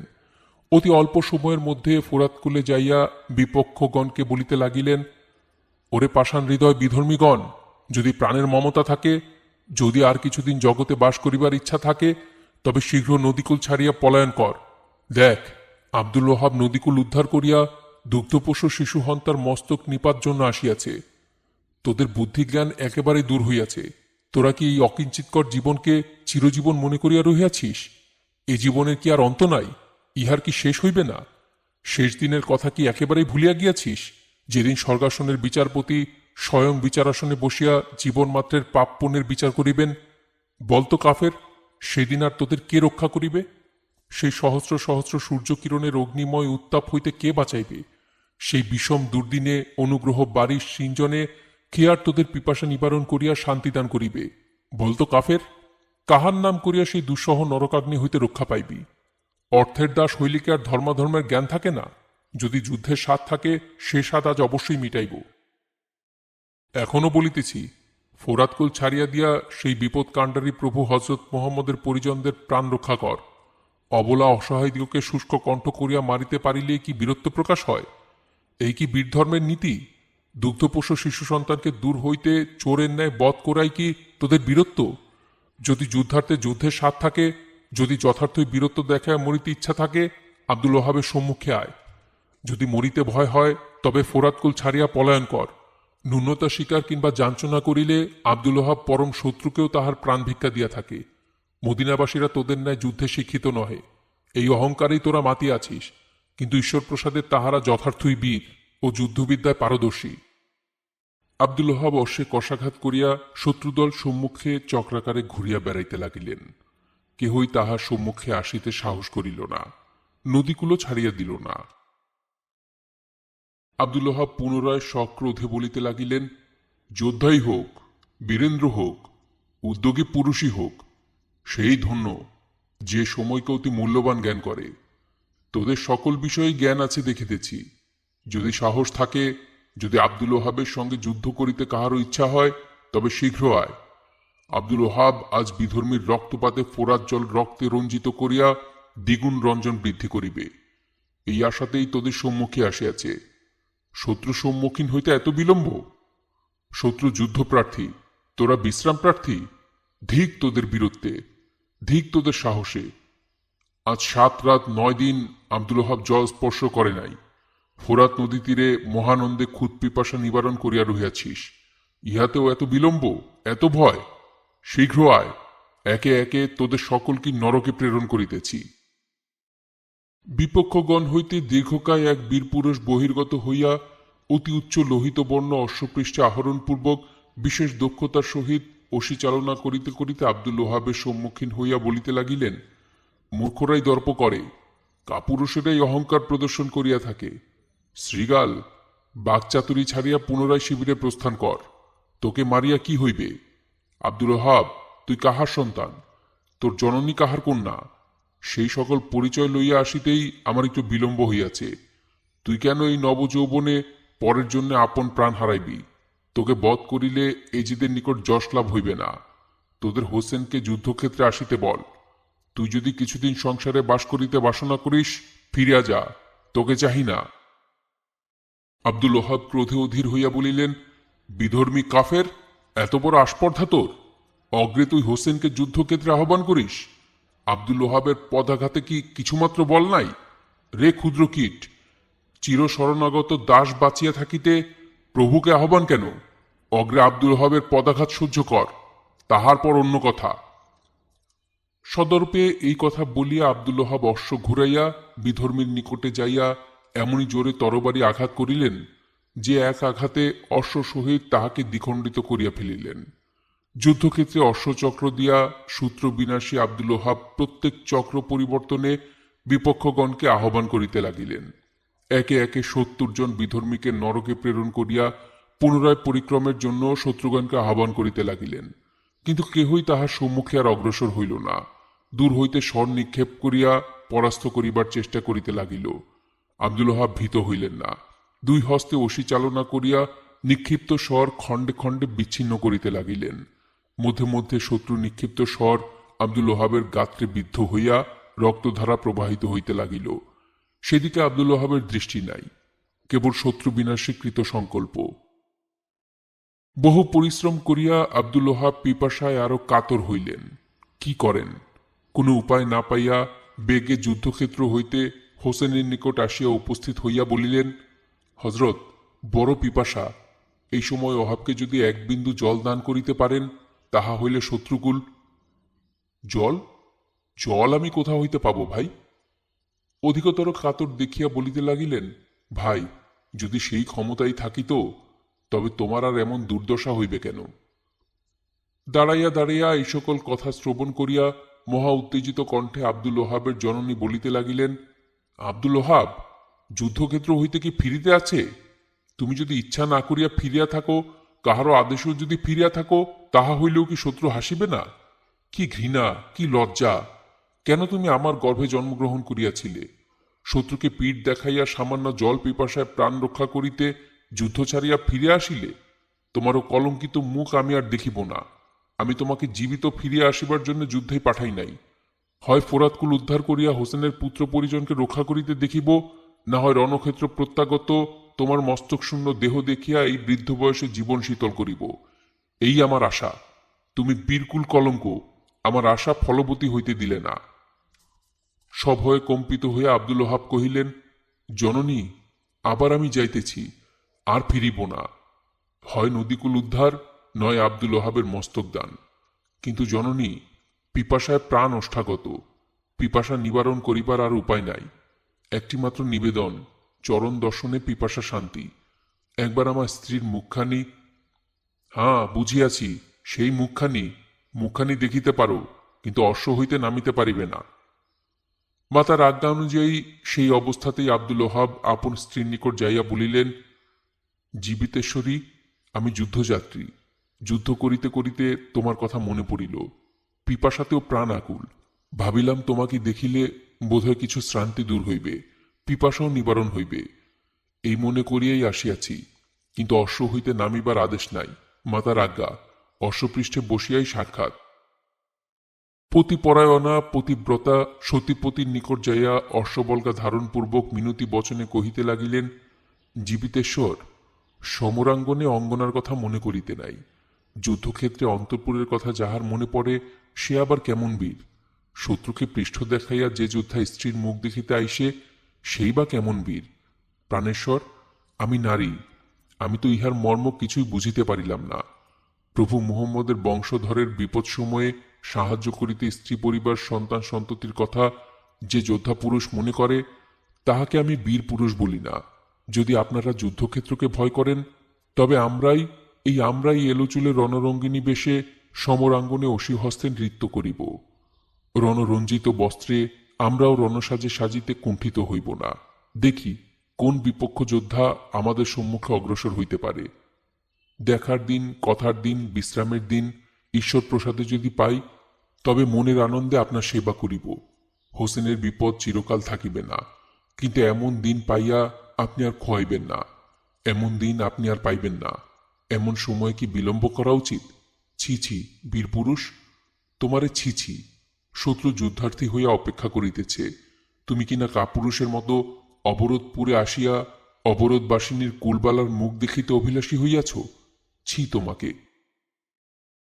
অশ্ব হইতেই নতশিরে সাধ্বী সতীর কপল চুম্বন করিয়া আব্দুল ওহাব আর তাহার দিকে ফিরিয়া চাহিলেন না। সতীর মিষ্ট ভৎসনায় অন্তরে অন্তরে লজ্জিত হইয়া সজোরে অশ্বে কষাঘাত করিয়া যুদ্ধক্ষেত্রে প্রত্যাবর্তন করিলেন। শত্রুগণকে সম্বোধন করিয়া বলিতে লাগিলেন, বিধর্মী কাফেরগণ, ভাবিয়াছিলি যে আব্দুল ওহাব পলাইয়াছে। আব্দুল ওহাব পলায় নাই। ঈশ্বরের নামে অতি অল্প সময় এই জগৎ দেখিতে আমি তোমাদিগকে অবসর দিয়াছিলাম। আয় দেখি কতজনে আব্দুল ওহাবের সঙ্গে যুদ্ধ করিতে আসিবি, আয়। আব্দুল ওহাবের মাতা তাহার অজ্ঞাতে যুদ্ধক্ষেত্রের নিকটে যাইয়া আব্দুল ওহাবের যুদ্ধ দেখিতে লাগিলেন।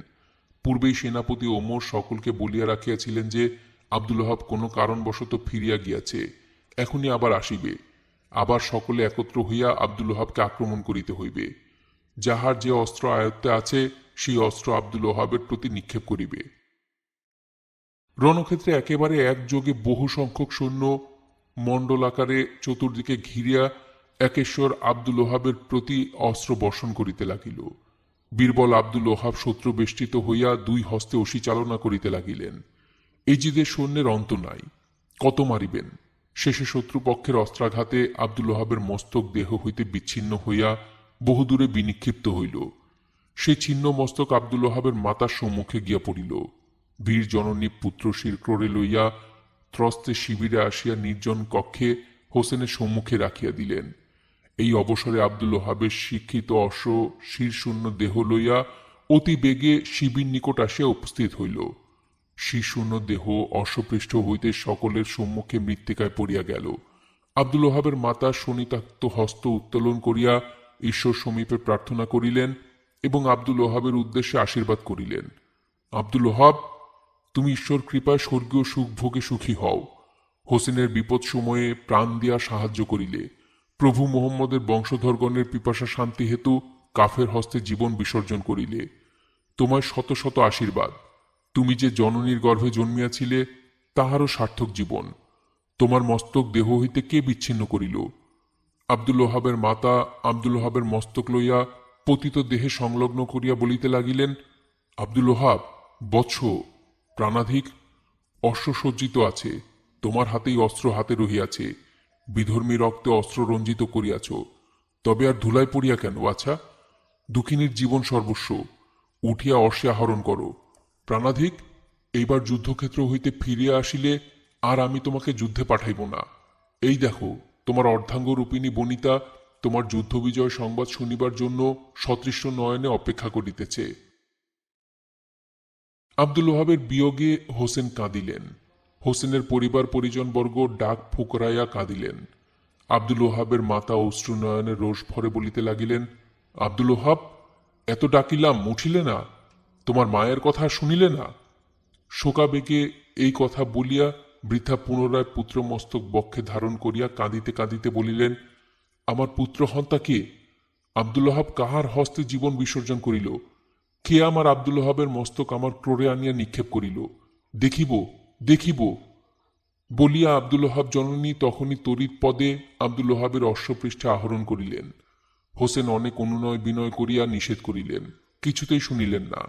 পুত্র মস্তক কোলে করিয়াই অশ্বপৃষ্ঠে যুদ্ধক্ষেত্রে আসিয়া উচ্চস্বরে বলিতে লাগিলেন, কোন কাফের, কোন পাপাত্মা, কোন শ্রীগাল আমার পুত্রের মস্তক দেহ হইতে বিচ্ছিন্ন করিয়াছে? ঈশ্বরের দোহাই, এই যুদ্ধক্ষেত্রে একবার আসিয়া সেই পাপাত্মা, সেই পিশাচ, সেই কাফের সম্মুখে দেখা দিক। ঈশ্বরের দোহাই শুনিয়া আব্দুল ওহাব হন্তা যুদ্ধক্ষেত্রে আসিয়া দর্প সহকারে বলিতে লাগিল, আমার এই শানিত অস্ত্রে আব্দুল ওহাবের মস্তক সেই পাপ দেহ হইতে বিচ্ছিন্ন হইয়াছে। আর কোনো কথা হইল না। আব্দুল ওহাব জননী পুত্রঘাতককে দেখিয়া সক্রোধে আব্দুল ওহাবের মস্তক এমন জোরে তাহার মস্তক লক্ষ্য করিয়া মারিলেন যে এই আঘাতেই কাফেরের মস্তক ভগ্ন হইয়া মজ্জা নির্গত হইতে লাগিল। তখনই পঞ্চত্ব প্রাপ্তি।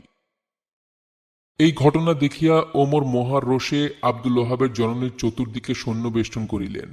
বৃদ্ধা বলিতে লাগিলেন, বৎসগণ, তোমাদের মঙ্গল হোক। আমার জীবনে মায়া নাই। পুত্র শোক নিবারণ করিবার জন্য এই বৃদ্ধ বয়সে যুদ্ধক্ষেত্রে আসিয়াছি। তোমরা আমাকে নিপাত করো। যে পথে আমার আব্দুল ওহাব গিয়াছে আমিও সেই পথে যাই, কিন্তু আকাশে যদি কোনো বিচারকর্তা থাকেন তিনি তোমাদের বিচার করিবেন। অতি অল্প সময়ের মধ্যেই আব্দুল ওহাব জননী শত্রু হস্তে প্রাণত্যাগ করিয়া স্বর্গবাসিনী হইলেন। আব্দুল ওহাবের মাতা প্রাণত্যাগ করিলে গাজী রহমান হোসেনের পদচুম্বন করিয়া যুদ্ধক্ষেত্রে উপস্থিত হইলেন। তিনিও বহু সংখ্যক বিধর্মীকে জাহান নামে পাঠাইয়া শত্রু হস্তে শহীদ হইলেন। ক্রমে জাফর প্রভৃতি প্রধান প্রধান বীরগণ হোসেনের সাহায্য জন্য শত্রু সম্মুখীন হইয়া যুদ্ধ করিলেন, কিন্তু কেহই জয়লাভে কৃতকার্য হইতে পারিলেন না। প্রায় 1.5 লক্ষ বিপক্ষ সৈন্য বিনাশ করিয়া মদিনার প্রধান প্রধান যোদ্ধা মাত্রই শত্রু হস্তে আত্মসমর্পণ করিয়া স্বর্গধামে মহাপ্রস্থান করিলেন। সূর্যদেব যতই ঊর্ধ্বে উঠিতেছেন তাপাংশ ততই বৃদ্ধি হইতেছে। হোসেনের পরিজনেরা বিন্দুমাত্র জলের জন্য লালায়িত হইতেছেন। শত শত বীর পুরুষ শত্রু হস্তে প্রাণ ত্যাগ করিতেছে। ভ্রাতা পুত্র স্বামীর শনিতাক্ত কলেবর দেখিয়া কামিনীরা সময়ে সময়ে পিপাসায় কাতর হইতেছে। চক্ষুতে জলের নামমাত্রও নাই। সেই যেন এক প্রকার বিকৃত ভাব, কাঁদিবার বেশি শক্তি নাই। হোসেন চতুর্দিকে চাহিয়া দেখিলেন বন্ধু বান্ধবের মধ্যে আর কেহই নাই। রণসজ্জায় সজ্জিত হইয়া জয়লাভের জন্য শত্রু সম্মুখীন হইতে আদেশের অপেক্ষায় তাহার সম্মুখে আজ কেহই আসিতেছে না। হোসেন এক দীর্ঘশ্বাস পরিত্যাগ করিয়া বলিলেন, হায়, একমাত্র বাড়ি প্রত্যাশায় এত আত্মীয় বন্ধুবান্ধব হারাইলাম, তথাচ পরিবারগণের পিপাসা নিবারণ করিতে পারিলাম না। কারবালা ভূমিতে রক্তস্রোত বহিতেছে, তথাচ স্রোতস্বতী ফোরাত শত্রু হস্ত হইতে উদ্ধার করিতে পারিলাম না। এক্ষণে আর বাঁচিবার ভরসা নাই, আশাও নাই, আকাঙ্ক্ষাও নাই। হাসান পুত্র কাশেম পিতৃব্যের এই কথা শুনিয়া সুসজ্জিত বেশে সম্মুখে করজোরে দণ্ডায়মান হইয়া বিনীতভাবে বলিতে লাগিলেন, কাশেম এখনো জীবিত আছে, আপনার আজ্ঞাবহ চিরদাস আপনার সম্মুখে দণ্ডায়মান আছে, অনুমতি করুন, শত্রুকুল নির্মূল করি। হোসেন বলিলেন, কাশেম, তুমি পিতৃহীন, তোমার মাতার তুমিই একমাত্র সন্তান, তোমায় এই ভয়ানক শত্রুদল মধ্যে কোন প্রাণে পাঠাইব? কাশেম বলিলেন, ভয়ানক? আপনি কাহাকে ভয়ানক শত্রু গান করেন? পথের ক্ষুদ্র মক্ষিকা, পথের ক্ষুদ্র পিপিলিকাকে আমি যেমন ক্ষুদ্র গান করি, আপনার অনুমতি পাইলে এজিদের ভয়ঙ্কর ভয়ঙ্কর সৈন্যাধ্যক্ষগণকেও সেইরূপ তৃণগান করিতে পারি। কাশেম যদি বিপক্ষ ভয়ে ভয়ার্তচিত্ত হয়, হাসানের নাম ডুবিবে, আপনার নামও ডুবিবে। অনুমতি করুন, একা আমি সশস্ত্র হইয়া সহস্র সহস্র লক্ষ লক্ষ রিপু বিনাশে সমর্থ। হোসেন বলিলেন, প্রাণাধিক, আমার বংশে তুমি সকলের প্রধান, তুমি ইমাম বংশের বহুমূল্য রত্ন, তুমি পিতার জ্যেষ্ঠ পুত্রের জ্যেষ্ঠ পুত্র, তুমি সৈয়দ বংশের অমূল্য নিধি, তুমি তো তোমার মাতার একমাত্র সন্তান। তাহা সম্মুখে থাকিয়া তাহাকে এবং সমুদয় পরিজনকে সান্ত্বনা করো। আমি নিজেই যুদ্ধ করিয়া ফোরাতকুল উদ্ধার করিতেছি। কাশেম বলিলেন, আপনি যাহাই বলুন, কাশেমের প্রাণ দেহে থাকিতে আপনার অস্ত্র ধারণ করিতে হইবে না। কাশেম এজিদের সৈন্য দেখিয়া কখনোই ভীত হইবে না।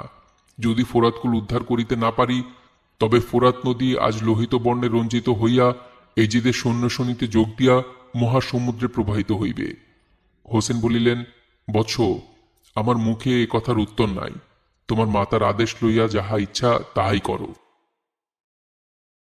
হাসনেবানুর পদধূলি গ্রহণ করিয়া মহাবীর কাশেম যুদ্ধযাত্রা প্রার্থনা জানাইলে হাসনেবানু কাশেমের মস্তক চুম্বন করিয়া 80 বর্চন প্রয়োগপূর্বক বলিলেন, যাও বাছা, যুদ্ধে যাও, তোমার পিতৃঋণ পরিশোধ করো, পিতৃশত্রু এজিদের সৈন্যগণের মস্তক চূর্ণ করো, যুদ্ধে জয়ী হইয়া ফোরাতকুল উদ্ধার করো, তোমার পিতৃবাক্য রক্ষা করো। তোমার আর ভ্রাতা ভগ্নীগণ তোমারই মুখাপেক্ষী করিয়া রহিল। যাও বাপ, তোমায় আজ ঈশ্বরের পদতলে সমর্পণ করিলাম। হাসনেবানুর নিকট হইতে বিদায় লইয়া পিতৃব্যের পদচুম্বন পূর্বক কাশেম অশ্বপৃষ্ঠে আহরণ করিবেন। এমন সময় হোসেন বলিলেন, কাশেম, একটু বিলম্ব করো। অনুজ্ঞা শ্রবণ মাত্র অশ্ববলগা ছাড়িয়া কাশেম তৎক্ষণাৎ পিতৃব্য সম্মুখে দণ্ডায়মান হইলেন। হোসেন বলিতে লাগিলেন, কাশেম, তোমার পিতার নিকট আমি এক প্রতিজ্ঞায় আবদ্ধ আছি, আমাকে সেই প্রতিজ্ঞা হইতে উদ্ধার করিয়া যুদ্ধে গমন করো। যুদ্ধে যাইতে আমার আর কোনো আপত্তি নাই। তোমার পিতা প্রাণবিয়োগের কিছু পূর্বে আমাকে করারে আবদ্ধ করিয়া গিয়াছেন। আমার কন্যা সখিনার সহিত তোমার বিবাহ দিব। তুমি সখিনাকে বিবাহ না করিয়া যুদ্ধে যাইতে পারিবে না।